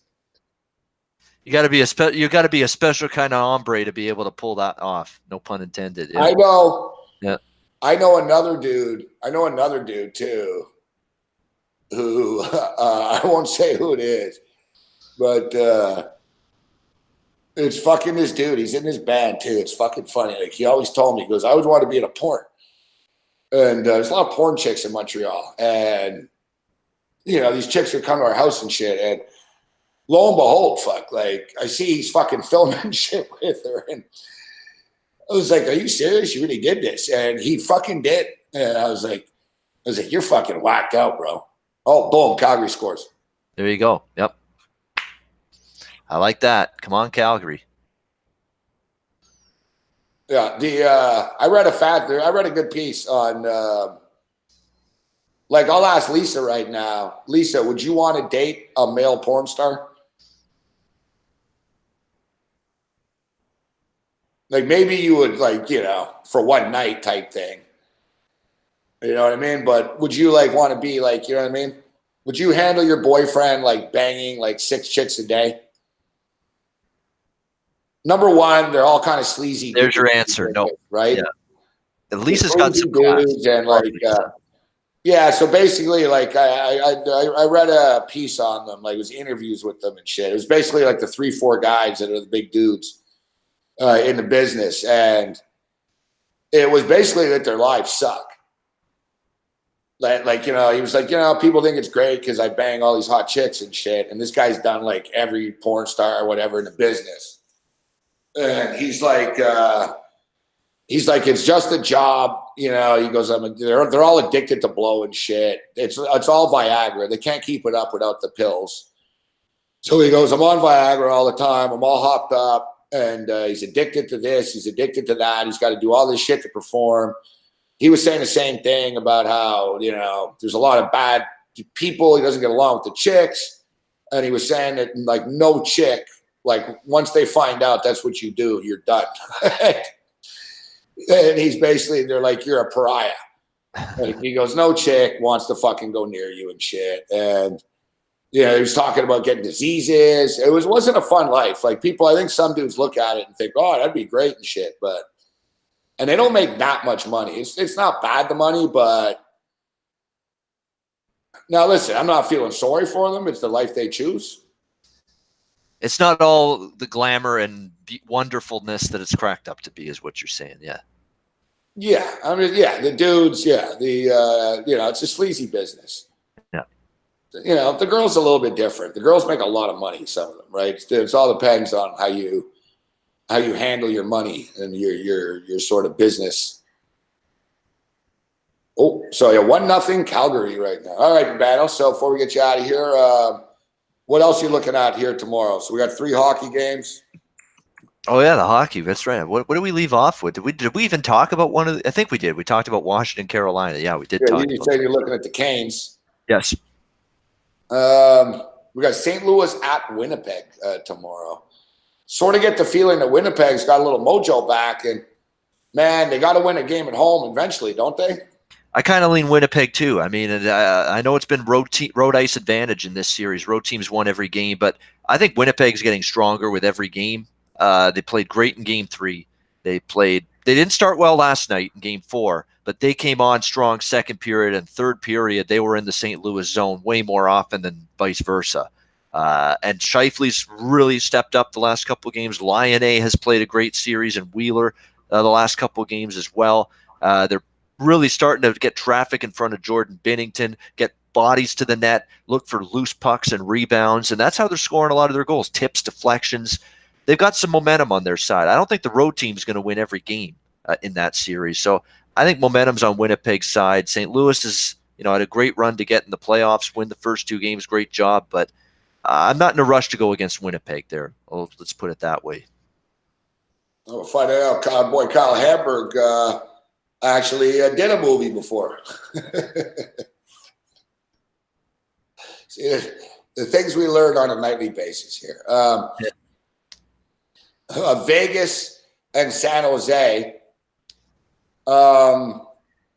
Vegas can eliminate them tomorrow. What do you think? You think San Jose have any fight left in them tomorrow night? Is Vlasic going to play? Is key for the San Jose Sharks because he's their best defensive defenseman. It's not even close. There's nobody else on this team that defends on their blue line even as close to as good as Vlasic, and he's missed the last 2 games, and they've been hideous defensively. What did Vegas score? 6 and 5 goals in the 2 games without him.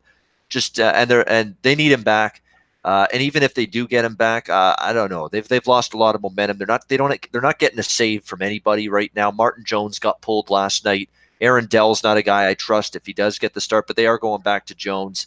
I don't know. Maybe him getting pulled, does he bring a great performance that I have not seen from him in the last 2 months all of a sudden out of the blue? I don't trust him to do it. I think this is going to be over at some point. Maybe San Jose gets the job done and wins tomorrow night, but I think this is Vegas series right now. They've sucked all the life out of the Sharks. I know Thornton's going to return from the suspension tomorrow night, but I don't like where it's going for San Jose. They're just so porous defensively right now. I can't back them. Yeah, I know. Like I can see Vegas finishing him off tomorrow too. I don't see how much fight San Jose has left in him. I don't love it. I'm not saying it's a lock or anything like that tomorrow night, but And Erik Karlsson, he's been on the ice for all but I believe 2 or 3 of the Vegas goals in this series. I'm not trying to throw him completely under the bus, but what'd you say? Erik Karlsson has been on the ice for all but 3 Vegas goals in this series, and in a lot of them, he's just the effort and the will to make a defensive play on a Mark Stone, Pacioretty, Stastny, Marchessault, Karlsson, whoever on Vegas is not there. The will to actually get body position, make a physical play, put your stick in the right spot so you can block a pass or a shot. I'm not seeing that commitment from Karlsson. You can say all you want about the passing and the power play ability, a great skater, moves the puck tremendously well. His offensive skills are tremendous, but he's still lacking in terms of his defensive play. I don't think he's healthy now, though, either. Yeah, you could say, I mean, he's had to deal with a lot of injuries. There's no question about that. So maybe that's a factor, but this is not just this year with Karlsson. This is last year with Ottawa, 2 years ago. Defensive play has been lacking. He's the guy that, he has all the money. It's fancy. It looks great when he's out in public spending money, going to nice restaurants, but then he comes home and his house is a pigsty, doesn't clean it. He doesn't clean his house. That's Erik Karlsson. He doesn't clean his house, doesn't clean the front of the net, doesn't take care of his home.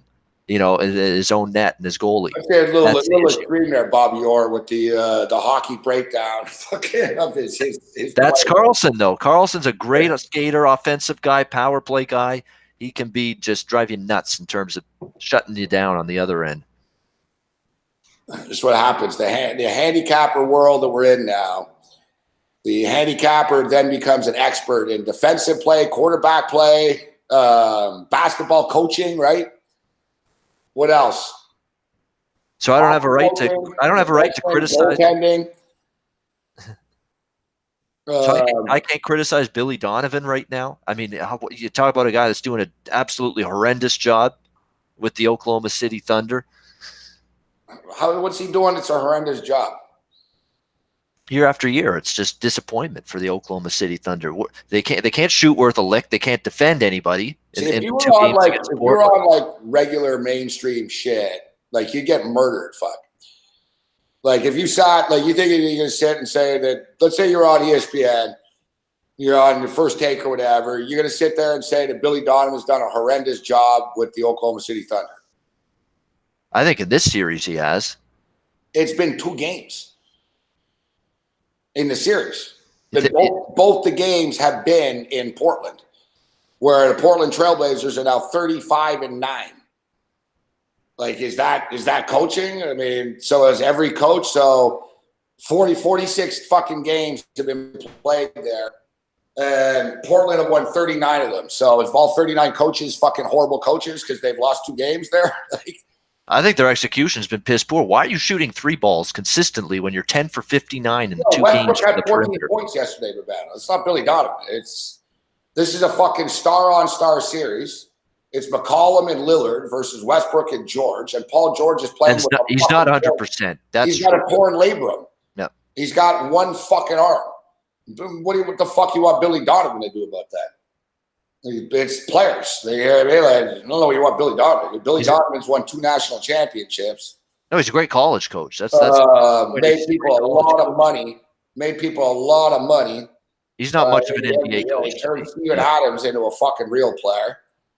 You go down the list. Like, I'm just saying, like, you can say, whatever, like the games and shit, but it's those generalities, like I said, in the mainstream shit, but that's why I was kidding when I said the cappers. Like every fucking Jazz can't get off of Kyle's porn pass. Leave his porn pass alone. Yeah, like I don't know what the fuck you want him to do, Billy Donovan. The 2 games. Like Portland are a freaking good home team. When CJ McCollum is like banking home every fucking 3, like that's the thing. So, like, if Oklahoma City win the next 2 games, is Billy Donovan suddenly a better coach? I think overall, with Oklahoma City, his tenure, he could have done a better. This team could have performed better overall in the years with him there as the coach. They have 2 players. They play in a conference with the Golden State Warriors. They were in the Western Conference Finals 2 years ago. Like, against the Golden State Warriors. before they lost Kevin Durant. And almost won that series. It's players. Listen, I'll tell you right now, Oklahoma City will win tomorrow. Or when do they play? Friday. Oklahoma City will win the 2 games. And cover though, they're laying 7.5 in that one. That's a 7.5? steep number. Yes, that's the thing. That's a steep number given what I saw. And now is it all of a sudden just home court's going to switch to the other team and they're going to look totally different? I don't buy it. I know. I think it's Portland. Listen, I didn't think that. I said all along that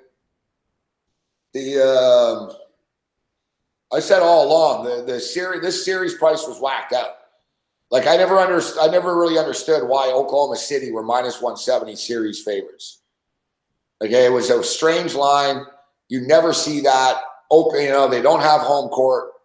Normally, a series price is the same as the money line in game 1, and Portland were 3-point favorites in game 1. Yet somehow Oklahoma City were minus 170 in the series. It was kind of fucked about it. It didn't make sense, but. Yeah, I don't know about laying 7.5. I'm in no hurry to lay 7.5, but that's a huge adjustment just based on what I know. It's game 1 and 2. They Oklahoma City is in a tough building, but a lot of they haven't matched up well with Portland. That's all of a sudden going to flip to this magnitude now, just because game 3 is in Oklahoma City to the magnitude that Oklahoma City is going to have to win by 8 or more to cover. That's something I can't do. I can't lay those points. It's not. It'll be Portland or nothing for me in that game. To hell with the bounce back spot.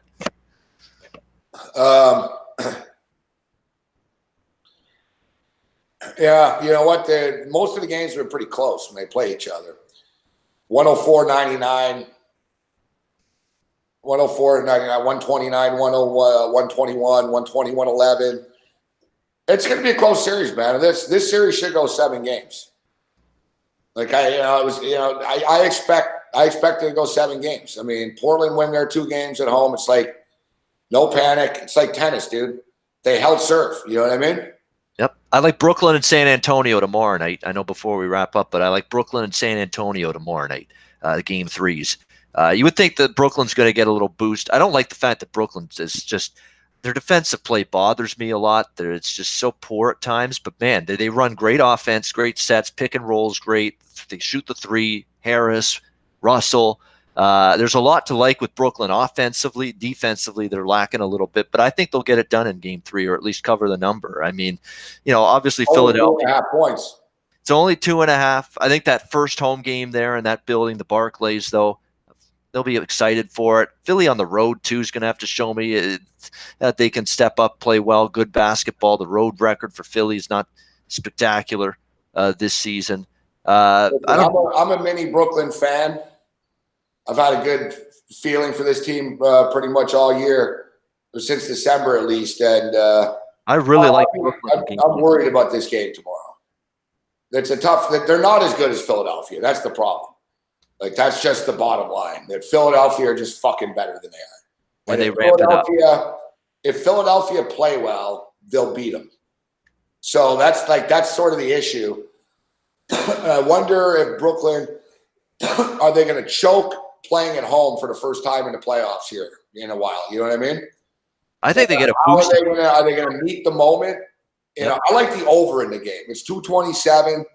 Like you said, Brooklyn can't play defense. They don't play defense. They have no answer for fucking Bogdanovic. He's too big. They can't. Allen fouls out of games right away. They have to go small. Brooklyn lived with the 3 ball. Like, they just bomb 3s all game. Like, I can see this game getting there with the total to 227. I think Brooklyn can win. I'm not saying, there's no way, but it's a tough game to bet. Trust me. Yeah, I mean, I definitely look at it as Brooklyn. There's no room for error either, getting 2.5. But I think they're going to get an emotional boost, whatever you want to call it, from playing that game tomorrow in first playoff home game in Brooklyn, and they'll be able to maybe sneak out a win. And maybe Philadelphia will come back, win game 4. The way I see it, I think Brooklyn wins tomorrow night. Philly wins game 4, and I think Philly might win game 5 too. Brooklyn might come back, win game 6, and then I still think Philly's going to have to win in 7 in this year. I think Brooklyn can push them that far. Philly will win the series, but I think Brooklyn will make them work. And I like San Antonio still. other than one good quarter for Denver, really in the first 2 games of the series, they look like that, lack of playoff experience. You were right about one of your tweets. I was sorry about that. I was going to say, I saw your tweet that Philadelphia essentially played well in one quarter. The series is tied now. Yep. In that game, they played well in the first quarter too, and Brooklyn came back. But that game was tied 64-64 at the half, and then they hung 51 on them in the third. You're right. It was basically that fucking 12 minutes that evened the series. That's right. So Philadelphia's not put 48 minutes on the board yet. And of course, in game 1, they were awful. And Brooklyn was really, really good. To me, I think Brooklyn's made a decent account. They're going to have to play a lot better. I think you're going to at least see them get the boost from the crowd tomorrow night. I'm going to take my chance with them tomorrow night. Brooklyn plus the 3. I don't mind the over either. And I like San Antonio against Denver. Denver has been, great at home, but, on the road, it's been a little bit iffy for them. Really, they haven't played a great first 2 games against the Spurs. They got going in the fourth quarter, rallied from a deficit. Spurs were up as much as 16 or 17 points last night, and Denver came all the way back and not only won but covered. It was a absolute avalanche. If they got the 3 balls going, Nuggets late in that game, but San Antonio got the split they wanted. They're at home. They have a good home record. They're only laying 2.5, or actually, it's gone up. Oh, it has gone up. It's 3.5 now. It was 2.5. It's 3.5. But I think people are onto something there with San Antonio there in game 3. Golden State should pound the Clippers. They're probably going to be motivated to pound the Clippers after just an absolute collapse and ridiculous loss the other night, up by 31, and they lose the game to the Clippers. So I would not want to back the Clippers there. I mean, you would think Golden State in theory should bring 48 minutes of full-on balls to the wall basketball after what happened the other night. But at the same time, I don't know if I want to lay 8.5 on the road with Warriors, even though it's their spot. So that's the basketball tomorrow night. That's it. Yep. And Toronto, Orlando doesn't get going again till Friday. Look, I know there's building conflicts, and I know they're 2 different leagues, but I don't know how on earth they allowed it to happen twice, that the Toronto Raptors and the Toronto Maple Leafs are playing on the same night at the same time. Friday, it's happening. Sunday, it's happening. It happened with Boston tonight. The Celtics and the Bruins playing on the same night around the same time. I know it's hard to avoid these. I know there's building conflicts and building commitments, and it's 2 different leagues, and it's hard to coordinate. There's TV contracts to consider. I get all that, but that's tough to see that especially Toronto. They got the Leafs and Raptors same time, both Friday and Sunday. Are they playing the same time? Same time, too, exactly. Leafs game 5, Raptors game 3 on Friday. Leafs game 6, Raptors game 4 on Sunday. Same time, both at night. You can't complain. Yeah, both your teams could be out of the playoffs. You're right. At least you get. It's a good problem to have. You know what I mean? It's a good problem to have. Look, like tonight, Boston, same thing. Celtics and Bruins playing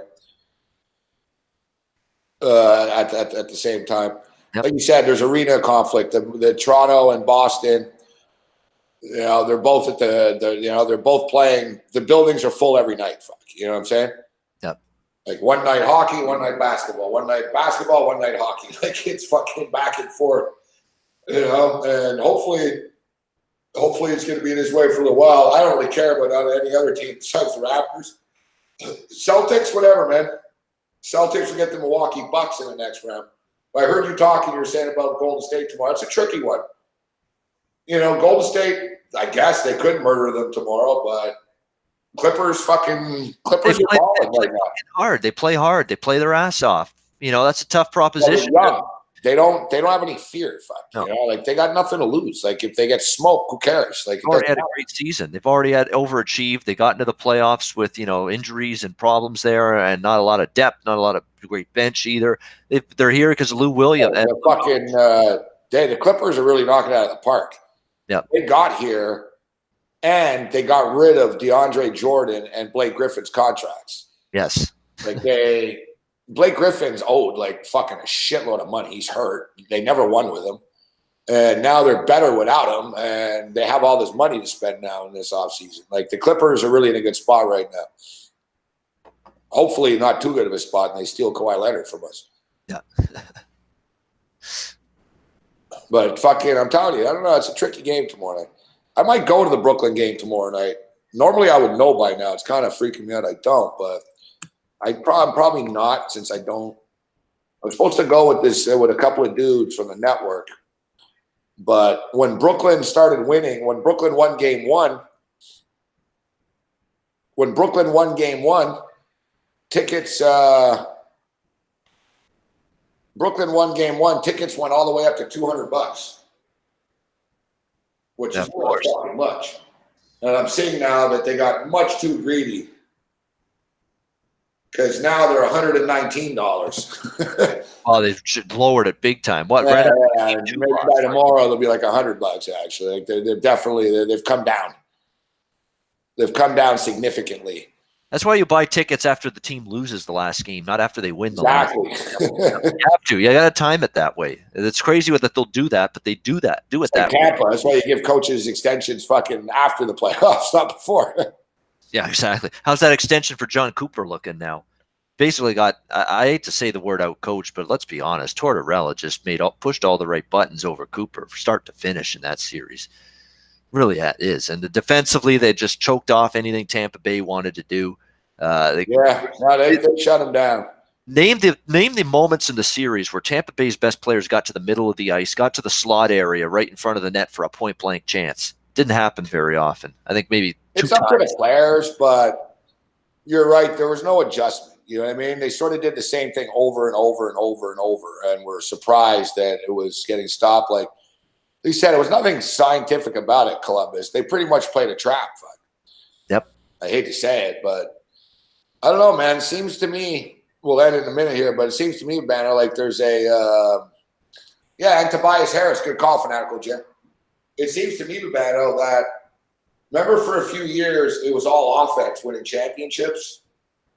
And it was like all that defense win championship shit was bullshit. It's like, man, you got to score points in whatever league you're in, or goals or whatever. Yep. Now, it seems like it's reverted back. Look at the Super Bowl, 13-3. March Madness, NCAA tournament, Texas Tech and Virginia were the two best defensive teams. They made it to the final. In hockey right now, Columbus just played the trap, won the series. New York Islanders, same shit. The Islanders are playing real fucking defensive-minded and get the puck out right away. Like they're more concerned about not giving up goals and scoring, and then they just, the goals will come. And look, they're successful right now. It looks like defense is making a comeback right now. It sure looks that way. When you look at the New York Islanders doing that, what they've done, you mentioned it with Columbus. The thing with Tampa Bay too is their lack of adjustment was throughout the whole series. They thought they could do what they've done all regular season, and that's skate through the middle of the ice into Bruins the over Leafs. Yep. They're the better defensive team, even though there was 10 goals scored. You know what I mean? They're the better defensive teams are winning. They didn't do enough stretch passes and bank passes off the boards, Tampa Bay, to get their speed going through that trap. They just skated through the middle of the ice thinking that's going to get the job done. It didn't. Stretch pass, bank passes, get the defense to turn and go after the puck. They didn't do that enough and ended up costing them. I mean, that's not saying they would have for sure won the series doing it that way, but they would have sure as hell would have given themselves a better chance to win that series if they maybe, stretch pass and bank pass and get your speed going that way. Instead of just carrying the puck into the zone all the time, because that didn't work. Game in, game out, it didn't work for Tampa. Babano. All right, Babano. So we'll let you get going. Ice Guys tomorrow, 2:00, Babano and the crew. Yeah, we have a lot of fun. We really do. We have a lot of fun. It's a great show, but we enjoy it too. It's not just, it's not work. It's we have a lot of fun. We have a lot of laughs too. It's good. You got got good games every day to talk about right now, Well, exactly. Yeah, definitely. Playoff time. Always exciting to break these down. We might be doing a bet cast during a third period, one of these games next week. We'll see for the Ice Guys, all of us. So if you're a member of that, pay attention or stay tuned for a potential announcement. We might do a third period bet cast of a game 7. Sounds good. Why don't you guys do the whole game? Yeah, the whole game would be a lot. I mean, it's hard because we're trying to get everybody's schedules coordinated, and a lot of them are like, I don't know if I want to do the whole game 2.5, 3 hours, but that's why we say third period we'll jump on, the last period when it's the most exciting. You should go start like or halfway through the game, maybe. No, like start like right after the second period. So there's a few minutes leading into the period. You know what I mean? Yeah. So if you start right at the period, that's kind of hectic. You say, well, you build it up, and then the period starts. Yeah, it's a good idea. Just do it right before the period begins, preview it, and then next thing you know, period starts. Yeah. All right, Babano. Good luck tomorrow. May the winners be yours. Yeah, you too with the basketball, hockey, and good luck to everybody in the chat. Thanks for watching as always. We'll see you again right here next Wednesday. So Babano, the Ice Guys. And we see the Minnesota Twins beat the Toronto Blue Jays. Winner 4-1. Oh, look at that. The Angels and Texas Rangers is over. Winner under 10.5. Cash it. Cubs, Miami, under. Winner. Looks like the win pile is starting to fill up a little bit. Chicago Cubs, Tampa Bay Rays, moneyline parlay together. Cash it. Winner. Washington Nationals, San Francisco, under. Loser. Oh, Yankees, Red Sox, under 9.5. Winner. We're on under 9 in the Houston-Oakland game. It's 1-1 in the 6th. Not a bad night on the diamond. We'll have to do the count here in a minute. I see Jazz here. I apologize, Jazz. I forgot to send the email. You have PayPal, right? I'll send you a text, but if you're here in the chat, let me know if you got PayPal.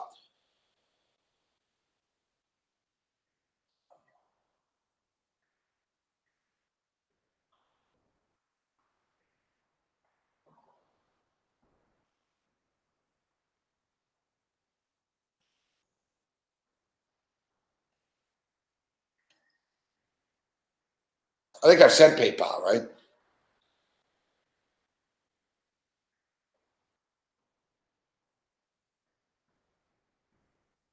All right, yeah, I'll send you a PayPal after here.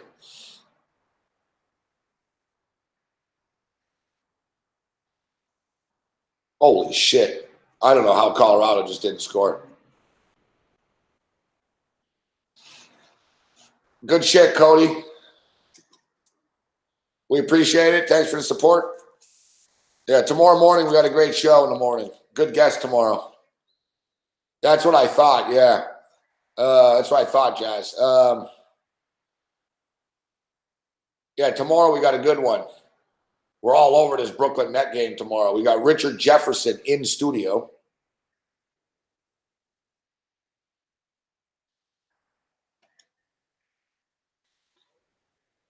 We got Richard Jefferson in studio. Arizona Wildcat, Cleveland Cavalier, NBA champ.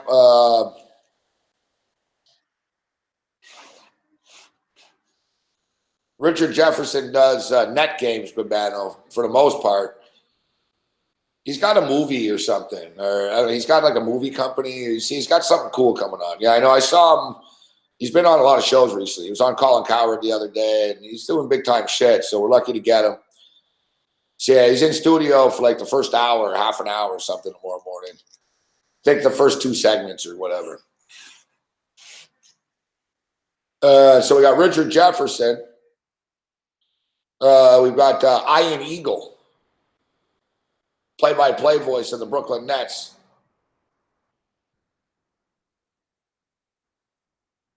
And I don't know, Eagle might do does he do the Giants now, or what else does he do? Well, he does CBS stuff, college shit, but he does something locally here too. Yeah, so we're all over the Brooklyn shit tomorrow. We got Richard Jefferson, we got Ian Eagle. Yeah, the Giants, that's it. Preseason Giant, radio Giants, radio regular season, and former Green Bay Packer, AJ Hawk.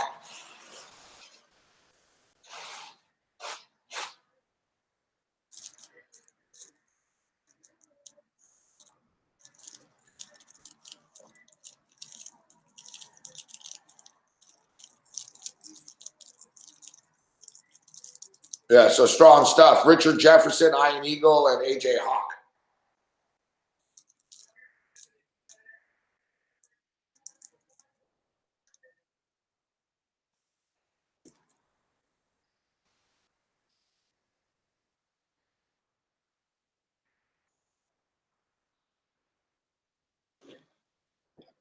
Yeah, I know you're a big fan, Urbano, of Iron Eagle.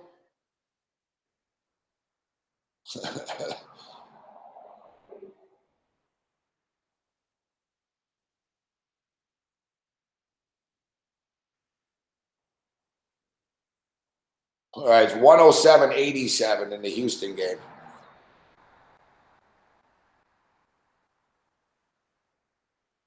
So what? That's 290, 194. We're not going to get the over.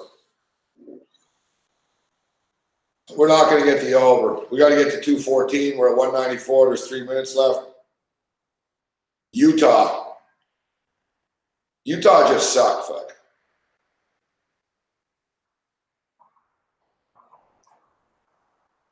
Utah are one of these franchises where they look good in the regular season. You know, they're all right and shit, but they never win in the playoffs. Like, they get to the playoffs, same shit all the time.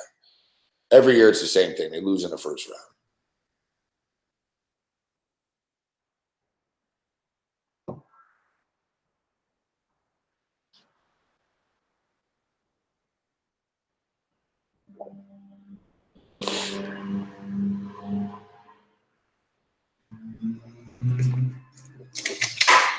So, yeah, the NFL schedule was released tonight.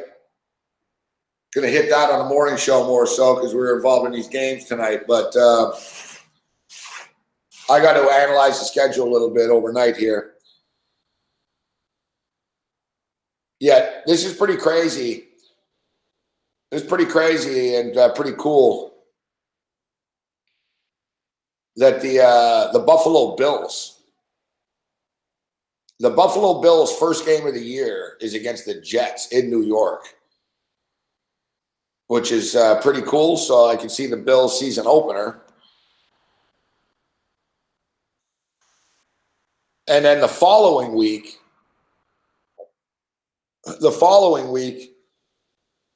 week 2, the Buffalo Bills play the New York Giants in New York. So I'll be seeing the Bills in the same stadium in consecutive weeks against different teams.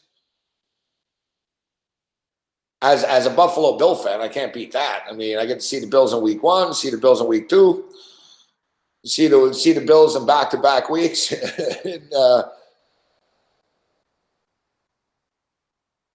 that's not a bad situation.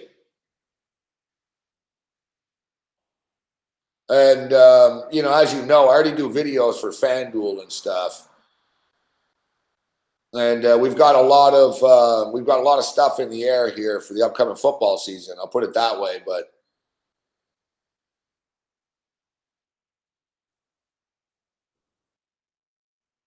I got an email tonight already about the NFL schedule and stuff. And I said, yeah, look, the Bills.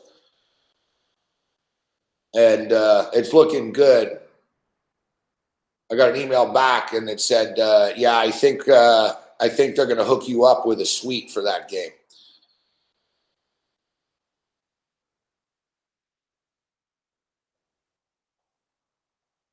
So, yeah, the football season could start off in high roller, big baller fashion next year. As most likely, you can't. It's hard to like guarantee things that are so far ahead, but basically the plan is though. Basically, we're gonna do a tailgate from the game and shit. Like an event, not me just like tailgating, but an event type thing. Like with FanDuel and fantasy and everything.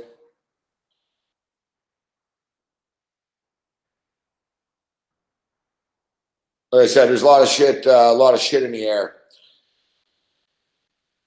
But football's around the corner. Like I said, football deals are already being made, right, for the football season. Like I'm already starting to get booked for the preseason already.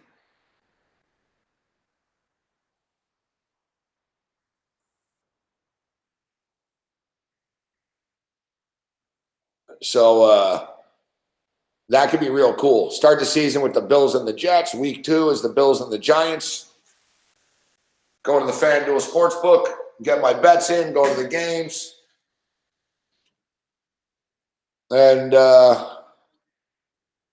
And then the second Monday night. So what's the first Monday Night Football? Since the Browns and the Jets turned out to be week 2, actually, Monday Night Football.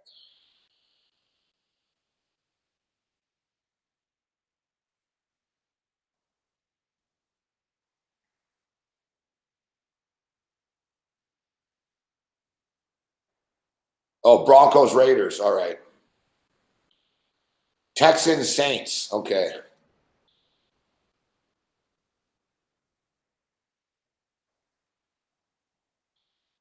So yeah, the primetime game, the first Thursday night game of the year is Packers and Bears. Kind of lame to start the year off with that. Texans and Saints on Sunday night football, on Monday Night Football, along with the Broncos and the Raiders. Steelers and Patriots on Sunday Night Football. Bills at Giants week 2, 1 o'clock. Week 1, Bills at Giants, 1 o'clock. Now, I don't know if I'll be footballed out, but I could go see the Bills and the Jets and the Bills and the Giants. And then the next night, the Browns with Odell Beckham play the Jets on Monday Night Football. That's a good Sunday, Monday package of football right there. And then after that, I probably wouldn't go to a game the rest of the year. I don't go to that many. Like I go to more NBA games. Like NFL games, I usually go to like one a year only. One or sometimes there's been a few years where I've gone to a couple, but for the most part, I'm more like of a once a year type of guy.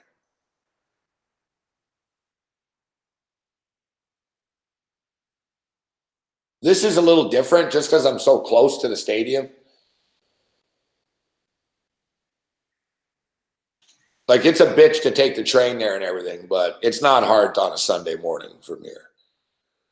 I've done it, like even on game days. Like it's not. The traffic's already gone and shit.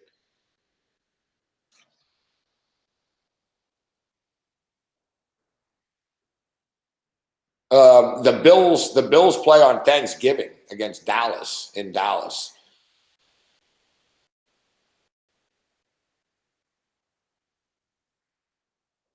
And one thing too, we'll hit this on the morning show more so, but the Cleveland Browns schedule is fucking hard, man. I don't know, man. For a third place team, man, they got no like. This is a problem when you get flashy players. 114, 116. So what? We're 206. I need 8 points in a minute. And the ball goes in, so I need 6 points in a minute.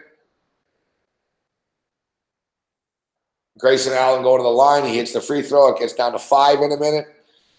It's total garbage time here. Like, I've given up on it, but whatever. We got a puncher's chance, I guess.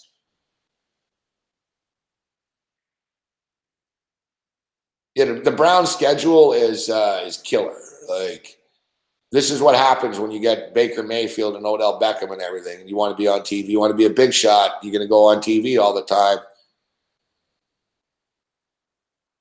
You got to live with it. Oh. We got a puncher's chance here.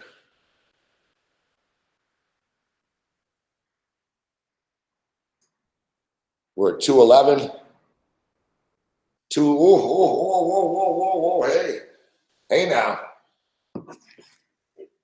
God, we're at 214. Do I have 214 or is it 214 and a half? Come on. Oh, it didn't go in. It's going to come down to the last shot. Take it all the way. Yes. Yes, as Daniel Bryan would say. Yes. Yes.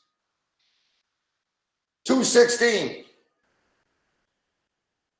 I don't have to look if it was 214 or 214 and a half. Boom. Game. That last basket just goes over for us.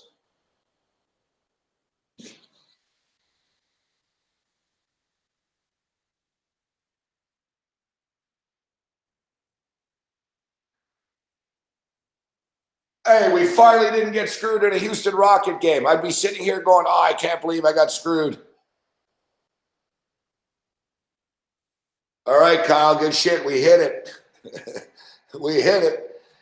Yeah, it's going to be windy at the MetLife Stadium, Drew, at the tailgate.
All right.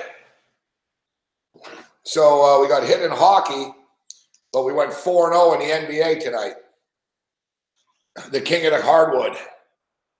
Time for the tally. See, this is real shit. It ain't online. And unlike most people in this world, nobody fucking compiles the bets in front of you and lives the reality and shows you what we've done in the day. All right, so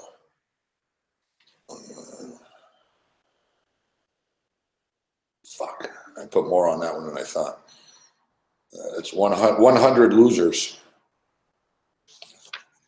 100 in the loser Paul. 100 loser. Let's just put. I'll compile them here. It's not a great night. The NBA saved our NHL.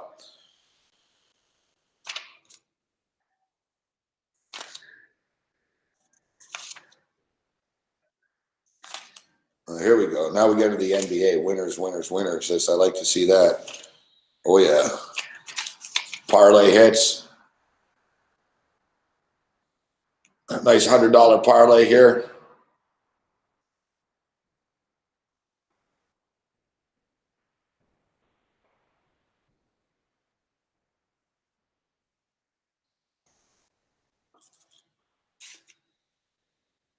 Boston Red Sox. Oh, yeah. Yankees, Red Sox.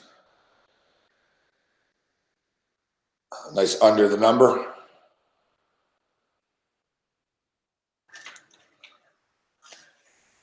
Maple Leafs loser. Predators loser under. Total loser. Ugh. Okay. Numbers don't lie. 50, 100, 150, 200, 275, 300.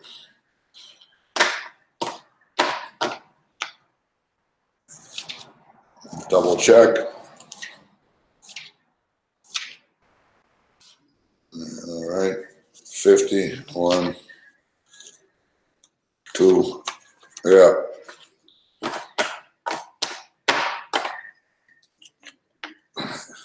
$300.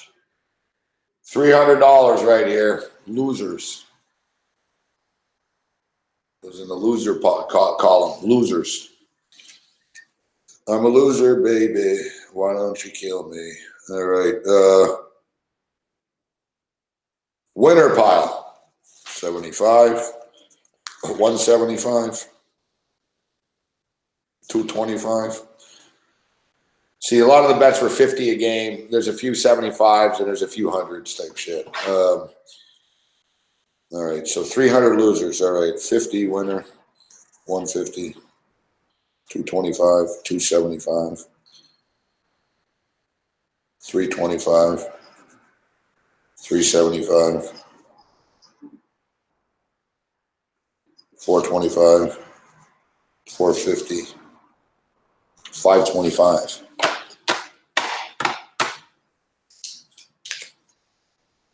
$300 losers, $525 in winners.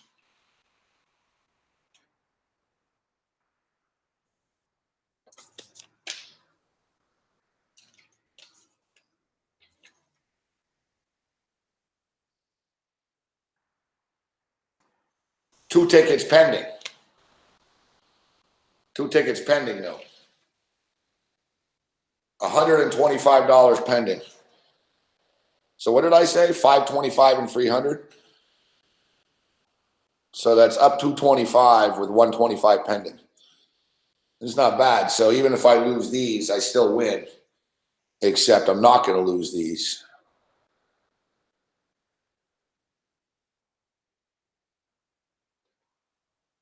As we're poly positive.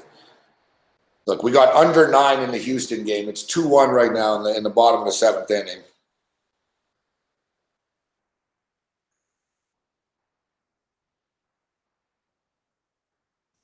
And then we got the Calgary Flames here.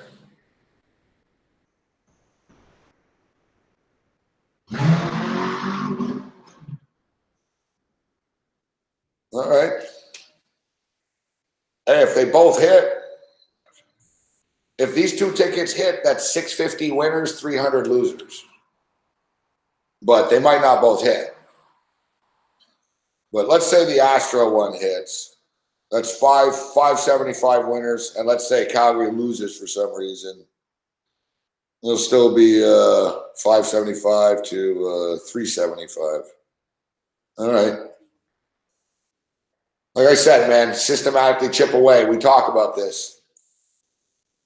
It's like, yeah, there's different ways of approaching this shit. You could just say, okay, I'm going to bet one game, $500 and try to win a nickel in a day or whatever. But you add it up, we talked about it, $200 a day, $72,000 a year.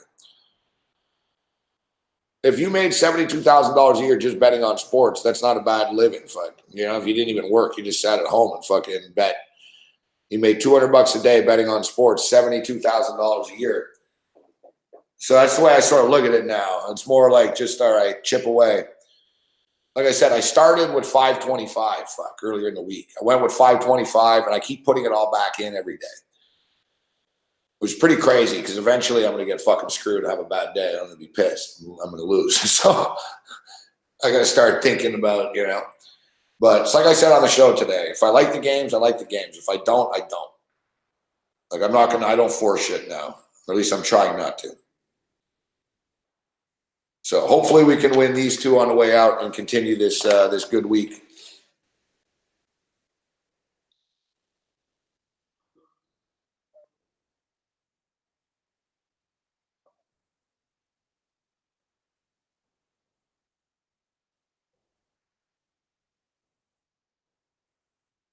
It's one good thing if you're a degenerate gambler or baseball. Fuck, they just keep playing these motherfuckers. They just keep playing. Nothing jumping off the page at me right now, as always. I'm not a big overnight guy. Seattle have lost like 1 million games in a row suddenly. I know Big Wills was riding them. You probably jumped off the wagon by now.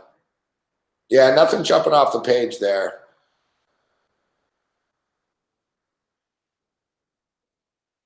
Even NHL hockey's tough tomorrow night. NBA basketball's tricky. It's all tricky.